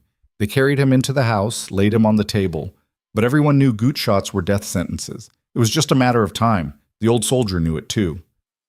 Don't waste supplies on me, he rasped. Save it for people who can use it. Shut up, you stubborn bastard, Elias said, but his voice was gentle. You don't get to decide when you die. Hutchins managed a weak smile. Pretty sure I just did. He lasted another 20 minutes, conscious to the end, telling stories about the war years in a voice that got fainter with each word. Then he just stopped talking mid-sentence, his eyes still open, fixed on something none of them could see. Thompson closed those eyes with shaking hands. They buried Hutchins at dawn in the little graveyard behind the pine trees next to the Crow family plot. Nobody said prayers. Hutchins would have hated that. They just stood in silence while the sun rose over the mountains, turning the sky blood red. When it was done, the remaining defenders drifted away to their own ranches, exhausted and hollowed out by violence. Thompson lingered. Thank you, he said to Elias, for organizing this, for everything. Didn't do it for thanks. I know, but you have it anyway. Thompson looked at Lin Yue. You too, ma'am. What you did in that barn, that took courage. Lin Yue didn't feel courageous. She felt tired and hollow, and stained with blood that wouldn't wash off no matter how hard she scrubbed. But she nodded. After Thompson left, Elias and Lin Yue stood in the yard, surveying the damage. The barn was a total loss, just charred timbers and ash. Bullet holes pocked the house. Dead raiders were still being loaded onto a wagon for burial somewhere far from decent ground. We need to rebuild, Elias said finally. I know. It's going to take months. I know. And winter's coming. I know. He turned to look at her. You planning to stay? Lin Yue met his eyes. This man who'd chosen her when nobody else would, who'd taught her to fight and survive and exist as something more than invisible cargo. Where else would I go? Something in Elias's expression cracked open. Relief, maybe. Or something deeper. Inside, he said quietly, you need to clean up, get some sleep. So do you. I will, after I finish here. Shh. Lin Yue wanted to argue, but exhaustion was pulling at her like an undertow. She went inside, climbed the stairs to her room, and collapsed on the bed without bothering to undress. She expected nightmares, expected to see the raider's face, the knife in her hands, blood spreading across dirty barn floor. But when sleep finally took her, she dreamed of nothing at all. She woke hours later to the smell of coffee and the sound of hammering outside. Afternoon light streamed through the window, and for a disoriented moment, she couldn't remember where she was. Then it came back. The attack. The fire. The killing. She sat up slowly, her body one massive bruise. The jaw where the raider had hit her was swollen, tender to the touch. Her hands were scraped raw from the fight. But she was alive. She went downstairs and found Elias in the kitchen, looking about as bad as she felt. He'd cleaned up, changed clothes, but exhaustion was written in every line of his body. Coffee? He offered.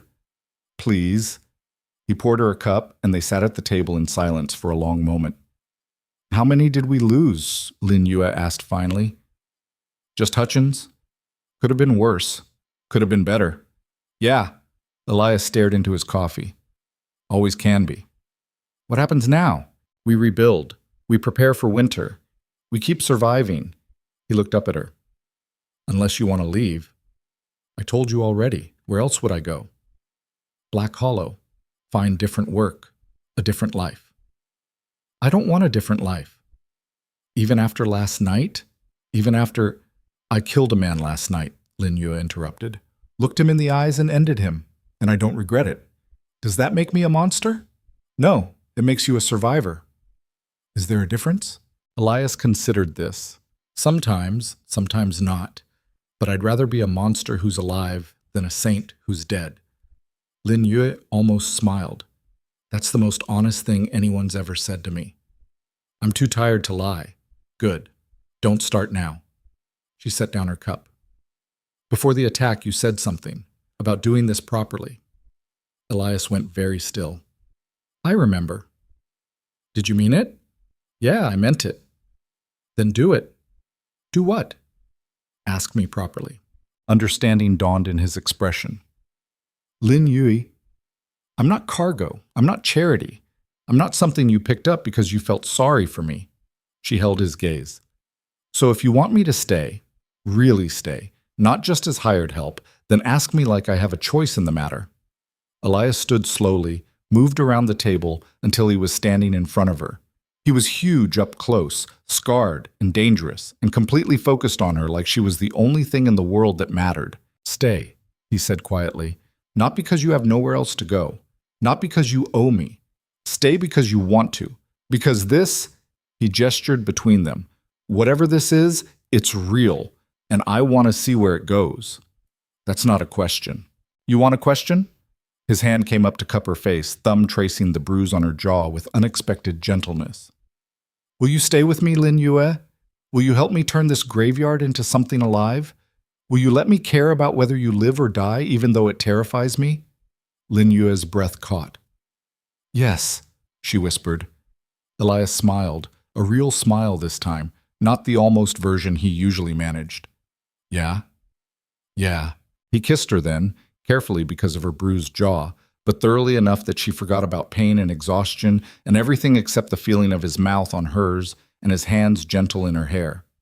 When they finally broke apart, Lin Yue was shaking for entirely different reasons than before. So, she said, slightly breathless. What now? Now we rebuild the barn. That's romantic. Romance is for people who aren't covered in bruises and ash. Fair point. They spent the rest of the day working side by side, clearing debris, salvaging what could be saved, planning the rebuild. It was hard, dirty work that made their injuries scream, but there was something almost peaceful about it. They were building something together, not just a barn, not just a ranch, a life. As the sun set, they sat on the porch steps, too tired to move, watching the mountains turn purple in the fading light. We're going to need help, Elias said. Can't rebuild before winter sets in with just the two of us. Thompson owes us. The Kowalskis, too. Still won't be enough. Then we hire help from town. With what money? Lin Yue was quiet for a moment, thinking. We sell the raider horses. Their weapons. Whatever they had worth taking. Use that money to hire workers. Elias looked at her with something like admiration. You're smarter than I gave you credit for.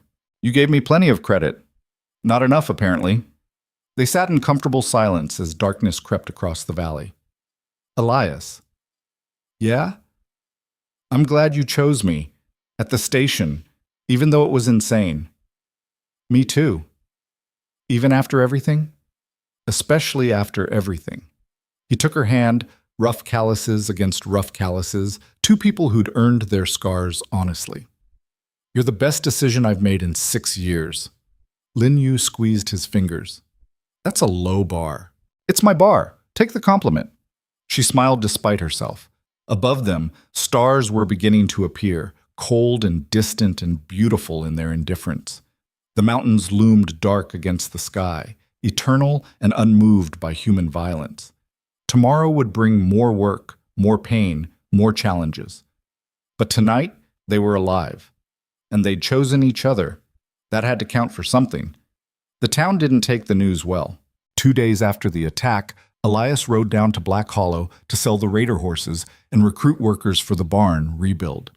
He returned that evening with a wagon full of supplies, 4 hired hands, and a storm cloud expression that told Lin Yue the trip had gone badly.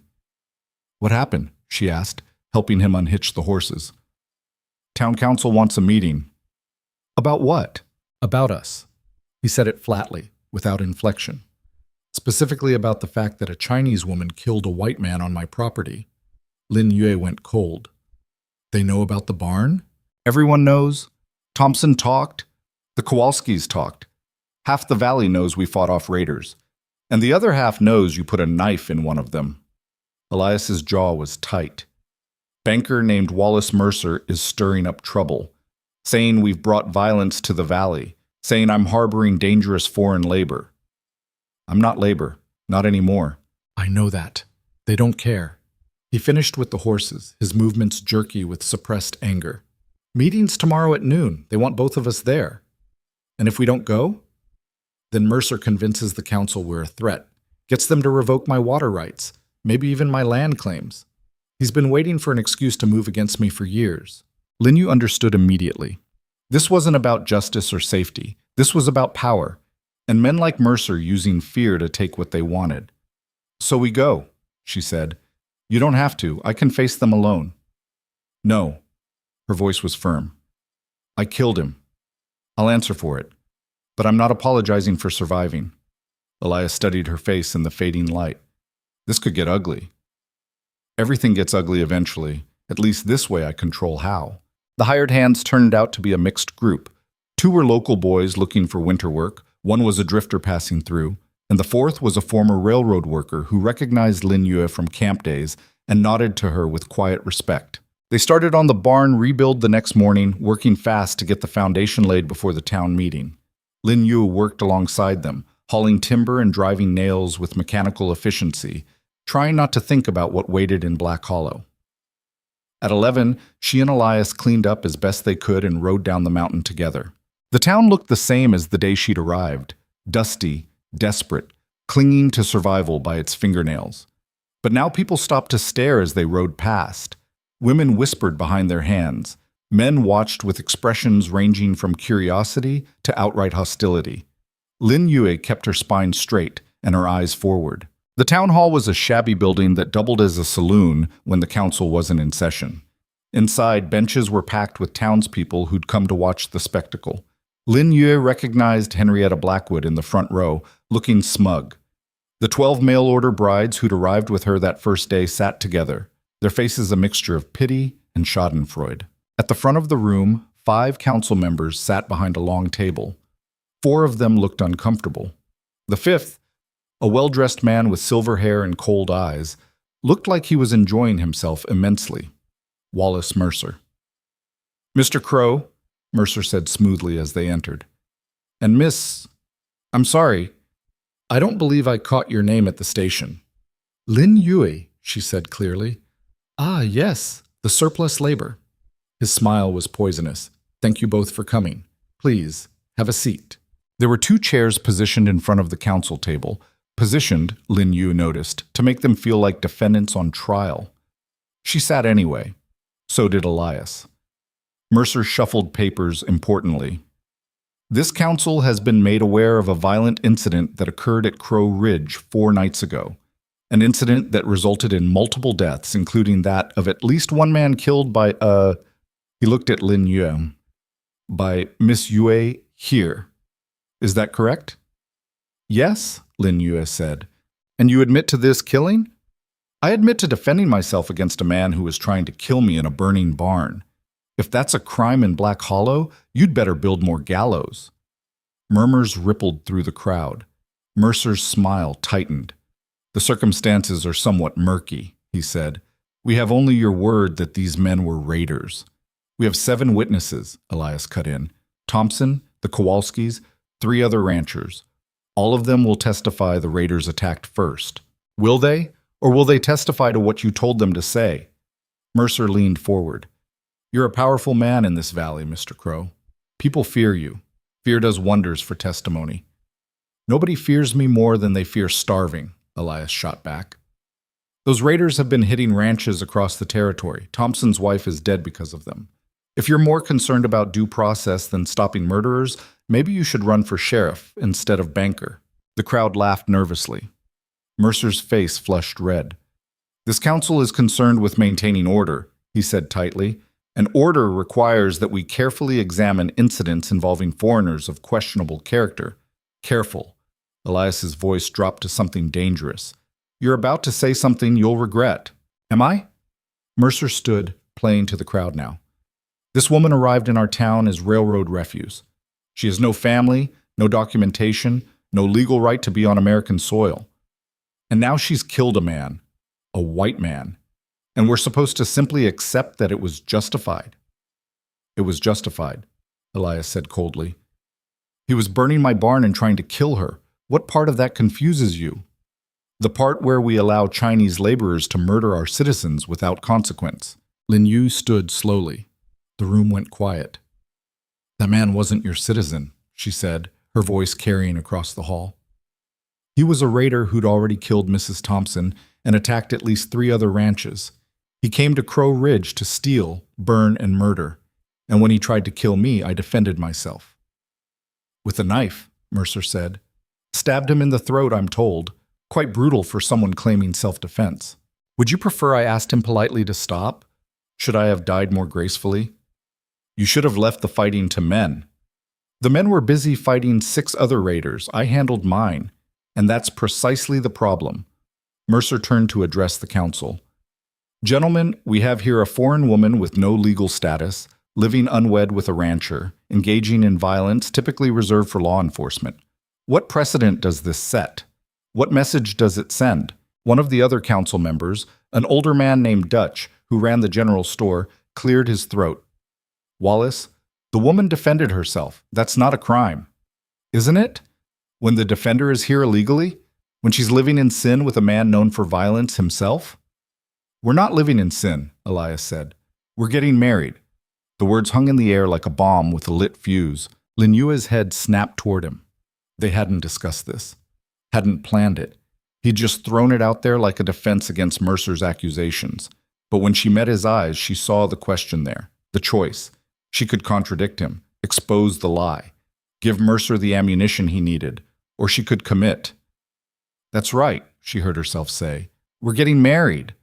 Mercer's expression went from triumphant to furious in half a second. Convenient timing. Convenient or not, it's happening, Elias said, which means she's going to be Mrs. Crow, with all the legal protections that entails. So unless you want to accuse a rancher's wife of murder in front of this whole town, I suggest you find a different crusade. The council members looked at each other uncertainly. Dutch spoke up again. Wallace, if they're getting married, then she's not illegal labor. She's a settler's wife. That's protected under territorial law. Only if the marriage is legitimate, Mercer snapped, and I have serious doubts. Are you calling me a liar? Elias stood, and suddenly the room felt smaller. Because if you are, we can step outside and discuss it properly. Mercer went pale. He was a banker, soft from desk work. Elias was a man who'd survived blizzards and knife fights and 6 years of mountain isolation. There was no contest. I'm simply saying, Mercer tried again, his voice less confident now, that this council has a duty to ensure proper procedures are followed. If you're truly getting married, then there should be witnesses, a proper ceremony, legal documentation. Fine, Elias said. We'll marry right now. Dutch, you're ordained, aren't you? Dutch nodded slowly. Was a preacher before I was a shopkeeper. Then do it. Marry us, right here, in front of everyone. The crowd erupted in shocked murmurs. Lin Yue felt the ground tilting beneath her feet. This was happening too fast, spinning out of control. But when she looked at Elias, his expression was clear. Your choice. Say no, and we fight this another way. Say yes, and we end it now. Mercer was sputtering protests. This is highly irregular. You can't just... The proper forms haven't been filed. There needs to be a waiting period. There's no waiting period in territorial law, Dutch said mildly. And I have the authority to perform marriages. If they're both willing, I can do it right now. He looked at Elias, then at Lin Yue. Are you both willing? Lin Yu's heart was hammering so hard she could barely hear over it.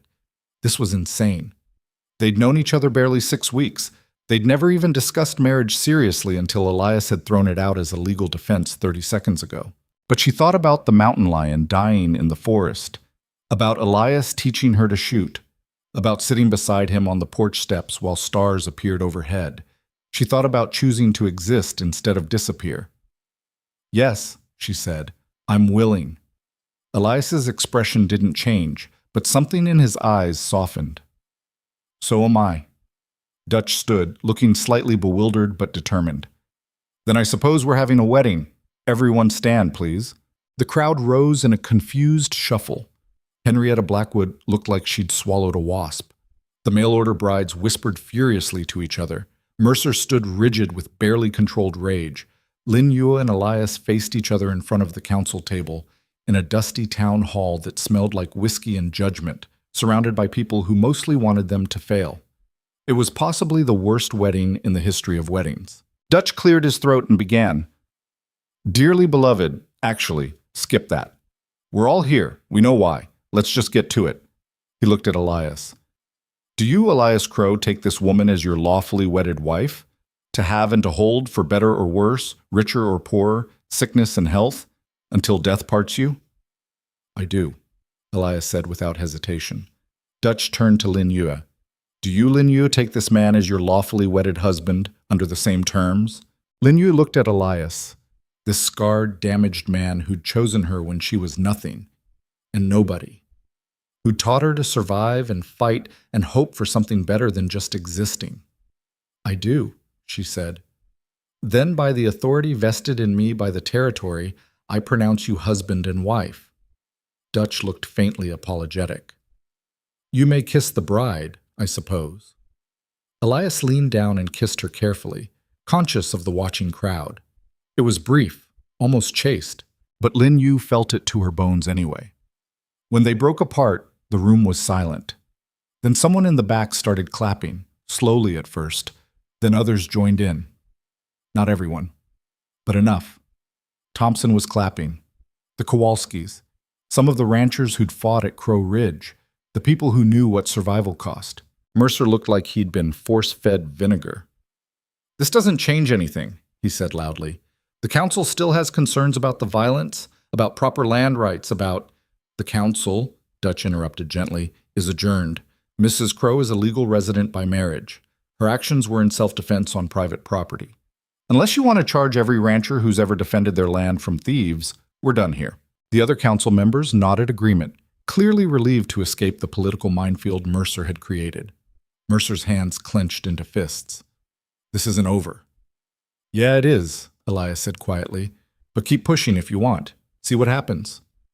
The threat was clear. Mercer had lost this round, and pushing further would only make him look petty. He grabbed his papers and stormed out, several cronies following in his wake.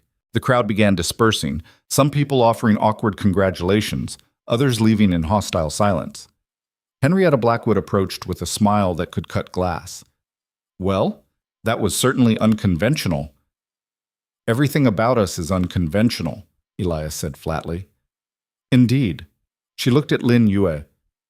I suppose I should apologize for my behavior at the station. I underestimated you. You saw what you expected to see, Lin Yue replied. Most people do, perhaps, but expectations can change. Henrietta nodded politely and walked away, leaving them standing in the emptying hall. Lin Yue looked down at her hands. We just got married. Yeah, we did. In front of the whole town. Seemed like the thing to do. Was any of that planned? Not even a little bit. Elias ran a hand through his hair. I'm sorry. I should have asked you properly, not thrown it out like a legal defense. You gave me a choice. I chose. Lin Yue met his eyes. I meant what I said. I'm willing. Even though we barely know each other? I know you better than I knew anyone in 8 years of railroad camps. I know you're stubborn and damaged and you sleep with your boots on. I know you taught me to fight instead of running when things got dangerous. I know you looked at me when I was invisible and saw someone worth choosing. She stepped closer. That's enough. Elias cupped her face gently, his rough hands careful against her skin. You're either the smartest woman I've ever met or the craziest. Probably both. Yeah, probably. He kissed her again, longer this time, and Lin Yue felt something settle in her chest that she'd never felt before. Safety. Not the kind that came from walls or weapons. The kind that came from being chosen. From choosing back. When they finally left the town hall, the sun was past its peak. They rode back toward Crow Ridge in silence, but it was comfortable now. The silence of people who didn't need words to understand each other. Halfway up the mountain trail, Elias pulled his horse to a stop. What's wrong? Lin Yue asked. Nothing's wrong, just... He looked at her seriously. I know this wasn't how you probably imagined getting married. No flowers, no celebration, no proper dress. I never imagined getting married at all. Still, you deserve better than a shotgun wedding in a hostile town hall. Lin Yue smiled despite herself. Better than that, sure. But better than you? No. Something in Elias's expression cracked open. He dismounted, helped her down from her horse, and pulled her close. They stood there on the mountain trail, holding each other while the wind whispered through the pines and the valley spread out below them like a promise. We should get back, Elias said eventually. Those workers are probably destroying the barn rebuild. Probably. But neither of them moved. When they finally reached Crow Ridge, the hired hands had made decent progress on the barn frame. The drifter, a quiet man named Cole, approached with a knowing smile. Heard you two got hitched in town. News travels fast, Elias said. Always does. Congratulations.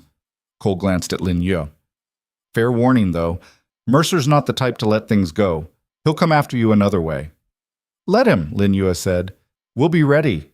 Cole nodded approvingly and went back to work. That night they ate dinner with the workers, simple stew and hard bread, but there was laughter and stories, and it felt almost like family. The railroad worker, a man named Chen, spoke to Lin Yue in Cantonese, and she felt a rush of relief at hearing her native language after months of English. You've done well for yourself, Chen said. Landing with a rancher, becoming a wife. Better than most of us get. I got lucky, Lin Yue replied. Luck is just preparation meeting opportunity. You were prepared. He smiled. And you took the opportunity when nobody else would have. After the meal, the workers settled in the rebuilt section of the barn. Lin Yue and Elias retreated to the house, suddenly awkward around each other. They were married now. That changed things. They stood in the kitchen, the silence stretching uncomfortable for the first time in weeks. So, Elias said finally, your room or mine? That's romantic. I'm not good at romantic. I noticed. Lin Yue studied his face.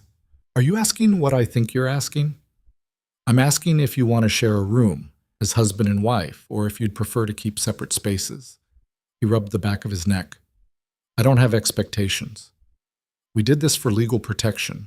Doesn't mean you owe me anything. Lin Yue stepped closer. What if I want to owe you something? Elias's breath caught. Lin Yue. We're married, in front of witnesses, legally bound. That makes it real, whether we planned it or not. She reached up to touch the scar on his jaw. And I want it to be real, all of it. You're sure? I've never been more sure of anything. Elias kissed her then, deep and certain, and Lin Yue felt heat flood through her body. His hands were careful at first, asking permission with every touch. She gave it. They made their way upstairs, shedding clothes and inhibitions, learning each other with the same intensity they'd brought to every other challenge. It wasn't perfect. It was fumbling and uncertain and occasionally awkward, but it was real. And real was better than perfect any day. Afterward, they lay tangled in Elias's bed, their bed now, catching their breath while moonlight streamed through the window. That was Elias started. If you say functional, I'm hitting you. He laughed, a real laugh, and pulled her closer. I was going to say unexpected. Good unexpected or bad unexpected? Good. Definitely good. Lin Yue traced patterns on his chest, feeling scars beneath her fingertips. Tell me about the war. Elias went quiet. Why? Because you flinch at thunder. Because you sleep with your boots on. Because something happened that still haunts you, and I want to know what I'm sharing my life with. He was silent for so long she thought he wouldn't answer. Then quietly, I was cavalry. Saw action in 5 major battles, dozens of skirmishes. Lost most of my unit in a charge that never should have happened. His voice was flat, emotionless. Commanding officer was an idiot. Sent us straight into artillery fire. Horses screaming, men dying, and all I could do was keep riding because stopping meant dying faster. How'd you survive? Pure luck. My horse took shrapnel, threw me into a ravine, knocked me out cold. When I woke up, the battle was over and I was buried under dead friends. His arms tightened around her. Spent 3 hours digging myself out. Every time I moved, bodies shifted. Sometimes I still hear it at night, that sound of dead weight settling. Lin Yue pressed closer, offering wordless comfort. Thunder sounds like artillery, Elias continued. Loud noises make me reach for weapons that aren't there. And I sleep with my boots on because I learned that being ready to run is the difference between living and dying. That's why you came back to the ranch, why you stayed even after your brothers died. Mountains are quiet, predictable. I can see threats coming from miles away. He looked down at her. Or I thought I could. Then you showed up and turned everything sideways. Sorry about that. Don't be. Best thing that's happened to me since... He stopped. Since what? Since I decided to keep living instead of just surviving. They fell asleep wrapped around each other, and for the first time in years, Elias didn't dream of artillery fire. The barn rebuild took 3 weeks. 3 weeks of brutal labor from dawn until dark, every muscle screaming, every day a race against winter. The hired hands worked hard, but Lin Yue and Elias worked harder, driven by the knowledge that failure meant death when the snows came. Chen proved invaluable, his railroad experience translating well to timber work. Cole had a knack for engineering, solving structural problems with creative efficiency. The local boys learned fast, taking direction without complaint. Together, they built something stronger than what had been there before. During breaks, Lin Yu caught herself watching Elias work, the way his muscles moved under sweat-soaked shirts, the focused intensity he brought to every task.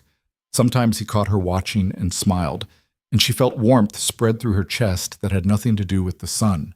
She was happy. The realization hit her one afternoon while she was hauling water from the creek. She stopped, bucket halfway to her shoulder, and just stood there absorbing the truth of it. She was happy. After 8 years of surviving, of being invisible, of waiting for the next disaster, she was actually genuinely happy. You all right? Chen asked, passing by with an armload of shingles. Yeah, Lin Yue said, smiling. I'm perfect. He nodded knowingly and kept walking, but the happiness didn't last. 2 weeks into the rebuild, Mercer made his move. A rider arrived at noon carrying official papers. Foreclosure notices on several properties tied to debts Mercer had purchased years earlier. The properties formed a ring around Crow Ridge, and if Mercer took them, he'd control all the water access to the valley, including the creek that fed Elias's land. Bastard, Elias said, reading the papers with white knuckles. He's been planning this for years, waiting for the right moment to strike. Can he actually do this? Lin Yu asked. If the debts are legitimate, yeah. He owns the paper. He can call it due whenever he wants. And if people can't pay? He takes their land, legal and clean. Lin Yue felt cold fury building. There has to be a way to fight this. There is. Money, which none of us have enough of. Elias tossed the papers onto the table. He's going to choke us out by controlling the water, force me to sell at a loss or watch the ranch die of thirst. What about the original property deeds, the ones that prove the water rights? They're filed with the county, but Mercer has friends in the records office. He could have already doctored them. Lin Yue thought fast, her mind racing through possibilities. Then we need to get there first, before he can change anything. The county office is 3 days' ride. Then we leave tomorrow. Elias looked at her like she'd suggested flying to the moon. We can't both leave. The barn rebuild. Chen can manage the workers. We'll be gone a week, maybe less. If we don't do this, we lose everything anyway. She was right, and he knew it. All right, Elias said finally. We ride at dawn. They spent the evening preparing, packing supplies, explaining the situation to Chen, making sure the workers had enough food and direction to continue without them. As they worked, Lin Yu couldn't shake the feeling that they were walking into a trap. Mercer was smart, ruthless. He wouldn't make a move this big without planning for contingencies. But what choice did they have? That night, lying in bed with Elias's arms around her, Lin Yu spoke into the darkness. Promise me something. What? If this goes bad, if Mercer wins, promise you won't do anything stupid. Define stupid. You know what I mean. Don't try to kill him. Don't throw your life away for revenge. Elias was quiet. Then, I can't promise that. Elias? If he takes this ranch, he takes everything. My family's legacy. The only home I've known. You. His voice was hard. I won't let that happen. Whatever it costs. Even your life? Even that. Lin Yue turned to face him in the darkness. Then take me with you. Whatever stupid thing you're planning, don't leave me behind. Lin Yue, I mean it. We're partners now, husband and wife. That means we face things together or not at all. Elias pulled her close, his face buried in her hair. You're going to get us both killed. Probably, but at least we'll die together. That's romantic. I learned from the best. They held each other in the darkness, two people who'd found something worth fighting for, something worth dying for, if necessary. Outside, the wind picked up, carrying the first hint of winter from the high peaks. The season was changing, and with it, everything else. They left before sunrise, the world still dark and cold enough that their breath came out in visible clouds. Chen stood in the yard watching them go, his expression grave but understanding. Be careful, he said in Cantonese to Lin Yue. Men like Mercer don't fight fair. Neither do we, she replied. The ride to the county seat took 3 days of hard traveling through terrain that got progressively less wild and more civilized. They passed through small settlements, trading posts, clusters of homesteads that grew denser as they approached what passed for civilization in the territory. Elias was quieter than usual, his jaw tight with tension that never quite released.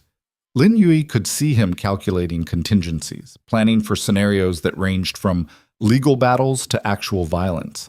On the second night, camped beside a creek that was already starting to freeze at the edges, she asked the question that had been building in her chest. What happens if we lose? Elias looked up from the fire he was tending. We don't lose. But if we do, then we start over somewhere else. Just like that? Walk away from everything? I've walked away from worse. He poked at the fire, sending sparks spiraling into the darkness. The ranch is just land, buildings, things that can be rebuilt anywhere. You don't believe that? No, but I'm trying to. He met her eyes across the flames. Because losing the ranch, I could survive. Losing you, I couldn't. Lin Yue's throat tightened. You're not going to lose me. You don't know that. If this goes bad, if Mercer wins, he could have you deported. The marriage might not be enough if he finds the right judge. Then we make sure he doesn't win. And if we can't, then we run. Together, like you said. She moved around the fire to sit beside him. I spent 8 years invisible, Elias. I'm not going back to that. Whatever happens, we face it standing up. He kissed her then, hard and desperate, like he was trying to memorize the taste of her. They reached the county seat late on the third day. It was a real town, not like Black Hollow's collection of desperate buildings, but actual civilization with paved streets, gas lamps, a courthouse that looked like it had been standing for decades. People moved with purpose instead of survival, dressed in clothes that weren't held together with patches and prayer. Lin Yue felt eyes on her immediately. A Chinese woman in a town like this stood out like blood on snow. She kept her head high and her expression neutral, refusing to give anyone the satisfaction of seeing her discomfort. They found a boarding house that would take them, barely. The proprietor looked at Lin Yue with obvious distaste, but accepted Elias's money and gave them a room on the second floor. Gotcha. County office closes at 5. Elias said, checking his pocket watch. We've got maybe 20 minutes. They ran. The county records office was a bureaucratic nightmare of filing cabinets and bored clerks who moved with the speed of glaciers. A middle-aged woman with severe spectacles looked up as they entered, her expression suggesting they'd just interrupted something important. We're closing in 15 minutes, she announced. We need to examine property records for the Black Hollow Valley, Elias said. Specifically, water rights and original land grants. The clerk sighed dramatically. Those are archived. It'll take time to retrieve them. How much time? Could be hours, could be days. Depends on how well they were filed. She looked pointedly at a clock on the wall. And like I said, we're closing. Lin Yu stepped forward, reading the situation quickly. This woman had power here, the power of bureaucracy, which was sometimes more effective than guns. Please, Lin Yu said, her voice respectful but firm. We've traveled 3 days. Our entire livelihood depends on seeing those records. If you could help us, we'd be grateful. The clerk's expression softened slightly. You're not from around here. No, ma'am, Black Hollow Valley. We're ranchers trying to verify our water rights before winter. Winter's coming fast this year. Yes, ma'am, which is why we need to see those records as soon as possible. The clerk studied them both for a long moment. Then she sighed and stood. All right, I'll pull what I can tonight. Come back tomorrow at 8 sharp. No guarantees I'll find everything, but I'll try. Thank you, Lin Yu said sincerely. They left the office and found a small restaurant where Lin Yue received more stares and Elias received wary looks from men who recognized the violence in him. They ate quickly and returned to the boarding house. That night, lying in an unfamiliar bed that smelled like lye soap and old tobacco, Lin Yue couldn't sleep. The town felt wrong, too many people, too much noise, too many eyes watching. You awake? Elias asked quietly. Yeah. Me too. They lay in the darkness, listening to sounds filter up from the street below. Drunk laughter, a piano playing somewhere, the clip-clop of late-night horses. Do you ever regret it? Lin Yu asked suddenly. Regret what? Choosing me. That day at the station. Elias rolled over to face her. Never. Not once. Even with everything that's happened, the Raiders, Mercer, all of this, especially because of all that. His hand found hers in the darkness. Before you showed up, I was just waiting to die. Going through motions, keeping the ranch running because it was easier than quitting, but not because I cared whether I succeeded. And now? Now I have something to fight for. Someone who sees me as more than just a scarred bastard with a dead family. He squeezed her fingers. You made me want to live again. That's not something to regret. Lin Yu felt tears prick her eyes. I was nobody when you found me. You were never nobody. You were just surrounded by people too stupid to see what you were. And what am I? A survivor, a fighter, the most stubborn woman I've ever met. He pulled her close. You're home. That's what you are. They made love then, quietly in deference to the thin walls. And afterward, Lin Yue felt some of the tension drain from her body. Whatever tomorrow brought, they'd face it together. The clerk was as good as her word. When they arrived at 8 the next morning, she had a stack of files waiting. Yellowed papers, hand-drawn maps, original survey documents that dated back to when the territory was first opened for settlement. Everything I could find on Black Hollow Valley, she said. Water rights, land grants, transfer documents. It's a mess. Previous clerk didn't believe in organization. Elias and Lin Yu spent hours going through the documents, cross-referencing names and dates, building a timeline of who owned what and when. Lin Yue's months of teaching herself to read English contracts paid off. She caught details Elias missed, connections that weren't immediately obvious. By noon, they had their answer. The water rights to Crow Ridge's Creek were clearly documented in the original land grant from 1868, 19 years ago. The grant specifically designated the spring source and downstream rights to the Crow family in perpetuity. Mercer's claims were based on debt purchases from 1882, years after the original grant. The debts gave him ownership of surrounding properties, but not the water rights themselves. He's trying to claim the water came with the land, Lin Yue said, tracing the legal language carefully. But the original grant separated them. The water belongs to Crow Ridge regardless of who owns the adjacent properties. Elias looked like he wanted to punch something. So he's been bluffing. The foreclosures are real, but they don't give him control over our water. Not legally, but he's betting nobody would check the original documents, that they just assume he was right and give up. He doesn't know us very well. The clerk, who'd been listening with interest, spoke up. If you need certified copies of these documents, I can prepare them. Cost you $5 for the set. Do it, Elias said immediately, and add whatever documentation proves these are the original unaltered records. That'll be another $3. Fine. While the clerk prepared the certified copies, Lin Yue noticed something else in the stack of documents, a property transfer from 1884 that showed Mercer had purchased several lots in Black Hollow itself, including the building that housed the town council.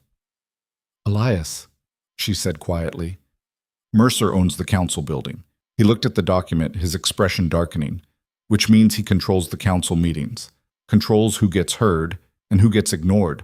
He's been planning this for years, buying up strategic properties, placing allies in positions of power, waiting for the right moment to consolidate control.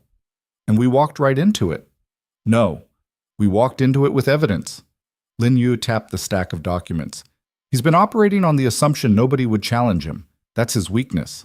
The clerk handed over the certified copies in a sealed envelope.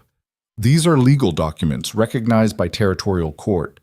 If someone's trying to dispute your water rights, these should settle it. Thank you, Lin Yu said. Truly, you've helped us more than you know. The clerk smiled. I don't like bullies, especially rich ones who think money makes them right. She glanced at Elias. Be careful, though. Men like that don't like losing. They left the county office with the documents secured in Elias's saddlebag and a plan forming between them. We could go straight back to Black Hollow, Elias said. Present these to the council, force Mercer to back down. Or we could make a stop first, Lin Yu suggested. Where? The territorial governor's office. Show him what Mercer's been doing. Get it on record at the highest level before Mercer can interfere. Elias considered this. That's another 2 days' travel. It's worth it. If we only go to the town council, Mercer can claim local jurisdiction.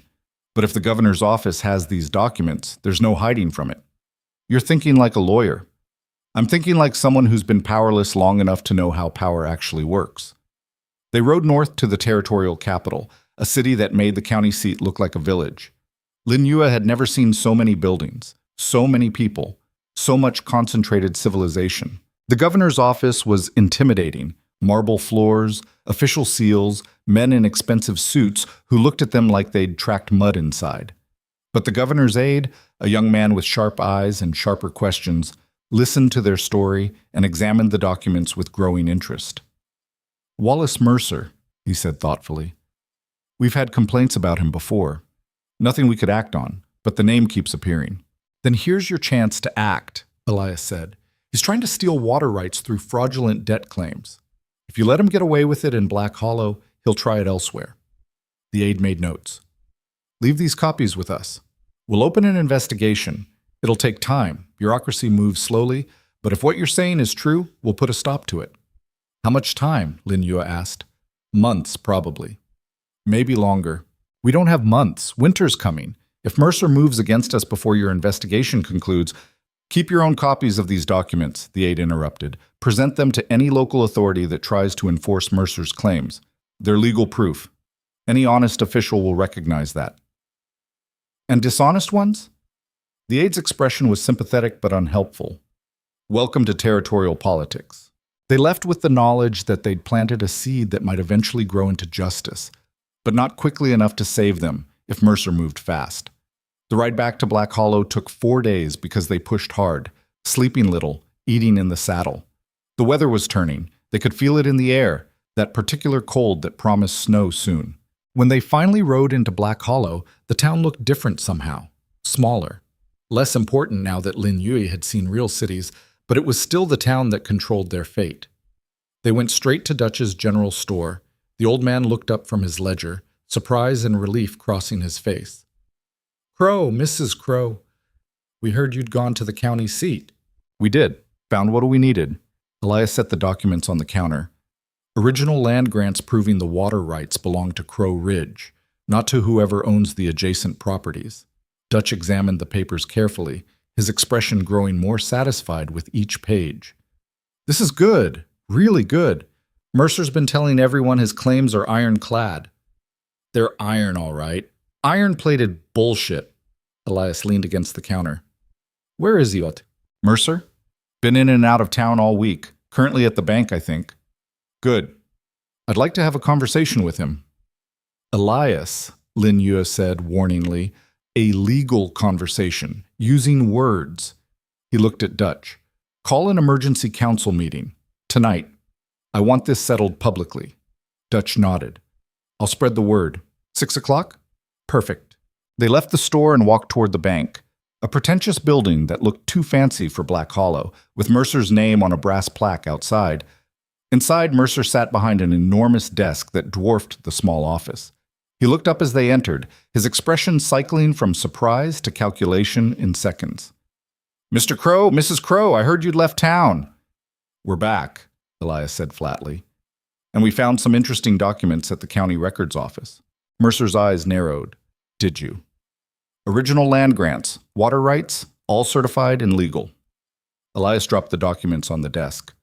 Turns out your debt purchases don't give you control over my water after all. Mercer picked up the papers, scanning them with a practiced eye. Lin Yue watched his face carefully, seeing the moment he realized his scheme had collapsed. But instead of backing down, he smiled. These are very thorough, he said smoothly. However, I'm afraid there's been a development while you were away. What development? Thompson sold me his land for a very reasonable price considering his circumstances. Mercer pulled out different papers. And the Kowalskis are being evicted for failure to pay their debts. By this time next week, I'll own every property surrounding Crow Ridge. So what? Lin Yue said. You still don't own the water. Perhaps not, but I own the access roads, the timber rights, the grazing lands. His smile widened. I can't take your water, Mrs. Crow, but I can make it worthless. Cut you off completely. No way to move cattle to market. No way to harvest timber. No way to survive. Elias's hands clenched into fists. You bastard. I'm a businessman. Nothing personal. Mercer stood. You have two choices. Sell me Crow Ridge at my price, which is generous considering, or watch it become the most isolated, worthless piece of land in the territory. There's a third choice, Lin Yue said quietly. Both men looked at her. We fight, not with violence, with economics. You want to cut us off? Fine. We become self-sufficient. We build our own access roads through federal land. We process our own timber, raise our own food, trade directly with other valleys. She stepped closer to Mercer's desk.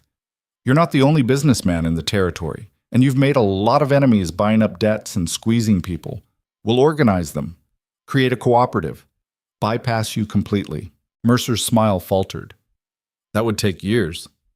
We have years. And we have something you don't, people who are willing to fight for their homes instead of just their profit margins. You're bluffing. Try me. The silence stretched taut.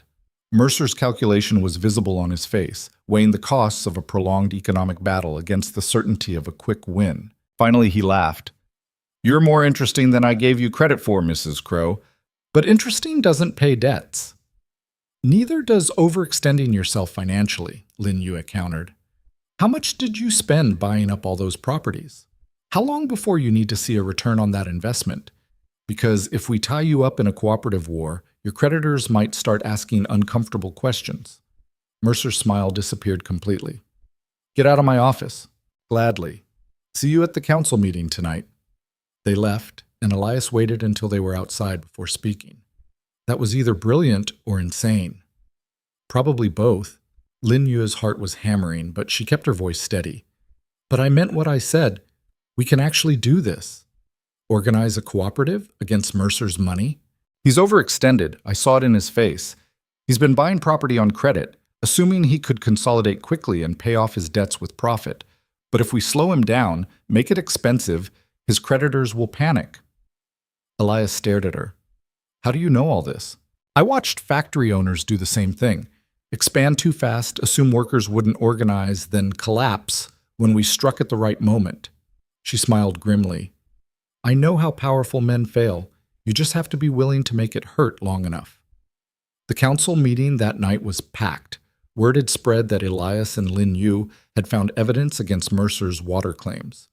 People who'd been too afraid to oppose the banker before sensed blood in the water. Thompson was there, looking haunted.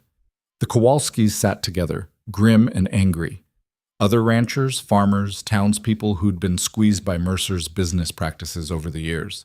The council filed in, Dutch, 3 other members, and Mercer himself, who'd claimed his seat through the property ownership Lin Yue had discovered.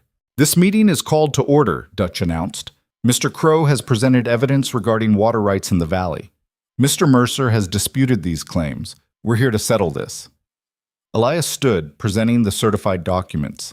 He explained the original land grants, the separation of water rights, the legal precedent that protected Crow Ridge. Mercer countered with his property purchases, his control of access, his economic arguments. The council listened to both sides, clearly uncomfortable with the entire situation. Then Lin Yu stood. "This isn't about water rights," she said clearly. "This is about whether Black Hollow is going to be a town where people can build lives or just a business opportunity for whoever has the most money." Murmurs of agreement rippled through the crowd. Mr. Mercer wants to control the valley through economic force. He's bought debts, foreclosed on properties, squeezed people until they had no choice but to sell. That's legal, but it's also predatory. "Business is business," Mercer snapped. "Then let's do business." Lin Yue pulled out papers she'd prepared. "I'm proposing the formation of the Black Hollow Valley Cooperative, a collective organization where ranchers and farmers pool resources, share equipment, and trade directly with each other instead of going through middlemen." The room erupted in noise, questions, exclamations, arguments. Dutch banged his gavel. "Order! Let her finish!" "Thank you," Lin Yue continued. "Members of the cooperative would be protected from predatory debt purchases, would have access to shared resources, would control their own economic destiny instead of being at the mercy of whoever has the most capital." "This is socialism," Mercer said coldly. "This is cooperation, and it's completely legal." She met his eyes. "You want an economic war, Mr. Mercer? You'll have one. But instead of fighting isolated ranchers, you'll be fighting an organized collective, one that can outlast your credit line." Mercer stood, his face red with barely controlled fury. "You can't do this." "Actually, we can. I checked the territorial laws. Cooperatives are legal business entities." She smiled. "You taught me that money is power, so we're pooling our money against yours." The room exploded into discussion. Ranchers who'd been silent suddenly found their voices. People started signing their names to Lin Yu's cooperative proposal right there in the meeting. Dutch called for order again, but it was chaos. In the confusion, Thompson approached Mercer. "I want to reverse my land sale," he said loudly enough for everyone to hear. "You took advantage of me when I was grieving. That contract was signed under duress." "Too late," Mercer said. "Sale's final." "Is it?" Dutch spoke up. "Because if Mr. Thompson was mentally compromised by grief, the contract could be challenged." Other voices joined in, people who'd sold to Mercer, who'd been pressured, who suddenly saw a chance to fight back. Mercer realized he was losing control of the room. "This meeting is over." "You don't get to decide that," Dutch said firmly. "I'm council chairman, and we're going to vote. All in favor of recognizing the Black Hollow Valley Cooperative as a legitimate business entity?" 4 hands went up. Every council member except Mercer. "Motion carries." Dutch looked at Mercer. "Your water claims are denied. Your debt purchases are being challenged, and you're now facing organized opposition. I suggest you reconsider your strategy." Mercer grabbed his papers and stormed out, several cronies following. The room erupted in celebration. People crowded around Lin Yu, shaking her hand, thanking her, asking questions about the cooperative. Elias stood back, watching his wife command the room with the same intensity she brought to everything else. Later, after the crowd dispersed and they were walking back toward their horses, Elias finally spoke. "You just started a revolution." "I started a business. There's a difference." "Is there?" "Revolutions require violence. Business just requires being smarter than your competition." She took his hand. "Mercer's not finished. He'll fight back." "Let him. We've got an entire valley on our side now." They rode back to Crow Ridge through darkness, but the moon was bright enough to light the trail. When they crested the final ridge and saw the ranch spread below, the rebuilt barn, the house with smoke rising from the chimney, the land they'd fought for, Lin Yu felt something settle in her chest. This was home. Not because of the buildings or the land, but because she'd chosen it, fought for it, made it hers through blood and stubbornness and refusing to disappear. Chen met them in the yard. "How did it go?" "We won," Elias said simply. "For now," Lin Yu added. "There's more fighting ahead." "There always is," Chen smiled. "But you'll handle it. You're good at impossible things." Over the next weeks, the cooperative took shape. Lin Yu organized meetings, drew up bylaws, established trade agreements between members. Ranchers who'd been isolated suddenly had support networks. Farmers could share equipment. Everyone benefited from collective bargaining power. Mercer tried to fight back, calling in debts, pressuring suppliers, using every economic weapon he had. But the cooperative absorbed the hits and kept growing. Thompson got his land back after challenging the sale in court. The Kowalskis avoided eviction through cooperative legal defense. One by one, Mercer's carefully laid plans unraveled. By the time the first snow fell, Black Hollow had changed. It wasn't just a collection of desperate people anymore. It was a community that protected its own. Winter came hard that year, but Crow Ridge was ready. The barn was rebuilt and stocked. The cellar was full. The livestock was healthy and protected. And Lin Yue and Elias faced the brutal season together, working side by side through blizzards and frozen mornings. On the darkest night of December, with snow piled 6 feet high and wind howling like wounded animals, they sat by the fire while the house creaked around them. "You ever regret it?" Elias asked, echoing her question from weeks earlier. Staying here, fighting instead of running, Lin Yu thought about the factory fires, the railroad camps, the 8 years of being invisible. Then she thought about teaching herself to shoot, killing a raider in a burning barn, standing before the town council, and refusing to back down. "No," she said, "never. Even when it's hard? Especially when it's hard, because hard means I'm fighting for something that matters." She leaned against him. "I was invisible for 8 years, Elias. I'd rather die fighting than go back to that." "You'll never be invisible again. I won't let you be." "Good, because I won't let you die alone on this mountain either." He kissed the top of her head. "We're quite a pair. We're survivors. It's what we do." Outside, the storm raged on, but inside, the fire burned warm and steady. They had food, shelter, and each other. Everything else was just details. Spring came eventually, the way it always did. The snow melted, the creek ran full and strong. The garden that Lin Yue planted came up thick with new growth. The cooperative thrived, expanding to include 3 more valleys. Mercer's influence waned as his creditors demanded payment he couldn't provide. Eventually, he sold his bank and left the territory, defeated by a Chinese immigrant woman who refused to be cargo. Henrietta Blackwood stopped by Crow Ridge one afternoon in late April, bringing fresh bread and what passed for an apology. "I underestimated you," she said to Lin Yu. "I saw what I expected, foreign, poor, desperate. I didn't see what you actually were." "And what's that?" Lin Yu asked. "Strong, smart, exactly what this valley needed." Henrietta smiled, and for once it wasn't sharp. "You saved us. Not just from Mercer, but from ourselves, from accepting that powerlessness was permanent." After she left, Elias found Lin Yue in the garden, her hands in the dirt, watching things grow. "You changed everything," he said. "We changed everything." "No, you did. I just gave you a chance." He knelt beside her. "I chose you at that train station because I recognized another survivor. But you became so much more than that."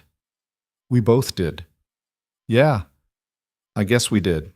They worked in the garden together as the sun climbed higher, warming the earth after its long winter sleep. Around them, the ranch hummed with life. Chickens clucking, horses moving in the corral, the sound of Chen and the other workers building a new storage shed. It wasn't perfect. There would be more hard winters, more fights, more challenges that required blood and stubbornness to overcome. But Lin Yu had learned something important in the months since that August day at the train station. Perfection was a trap.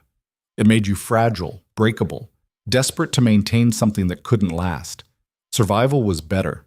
Survival meant adapting, fighting, refusing to quit even when quitting made sense. And love, real love, not the pretty version sold in storybooks, was just 2 people choosing to survive together, choosing each other every day, not because it was easy, but because it was worth it. That evening, they sat on the porch steps watching the sun set behind the mountains. The valley spread below them, full of people who'd learned to fight back, to protect each other, to build something stronger than individual fear. "I was thinking," Elias said quietly. "Dangerous habit.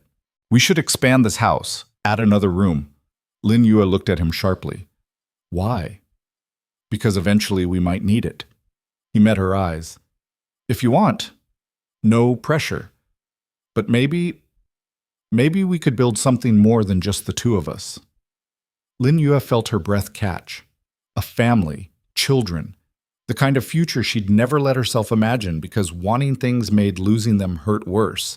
But that was the old Lin Yue, the invisible one who protected herself by expecting nothing. The new Lin Yue had learned that wanting things, fighting for them, was what made life worth living. "Yeah," she said softly. "Maybe we could." Elias smiled, a real smile, the kind that reached his eyes and made the scar on his face look less like damage and more like proof he'd survived. They sat together as darkness fell, two people who'd been broken by life and rebuilt themselves into something stronger. The woman nobody chose had become the woman who chose herself. And in doing so, she'd taught an entire valley how to do the same. Years later, when people told the story of Black Hollow's transformation, they'd talk about the cooperative, the fight against Mercer, the way everything changed in one brutal winter. But the real story was simpler than that. It was about a woman who refused to be invisible, and a man who saw her when nobody else would. Everything else was just details. The mountains stood eternal and uncaring the way they always had. Winter would come again. There would be more fights, more losses, more reasons to quit. But Lin Yue and Elias Crow had learned the most important lesson survival could teach. You don't have to be perfect to deserve happiness. You don't have to be whole to be loved. You just have to keep choosing to stand up one more time than you fall down. And sometimes, if you're lucky, you find someone willing to stand up with you. That was enough. It had to be. And somehow, impossibly, it was.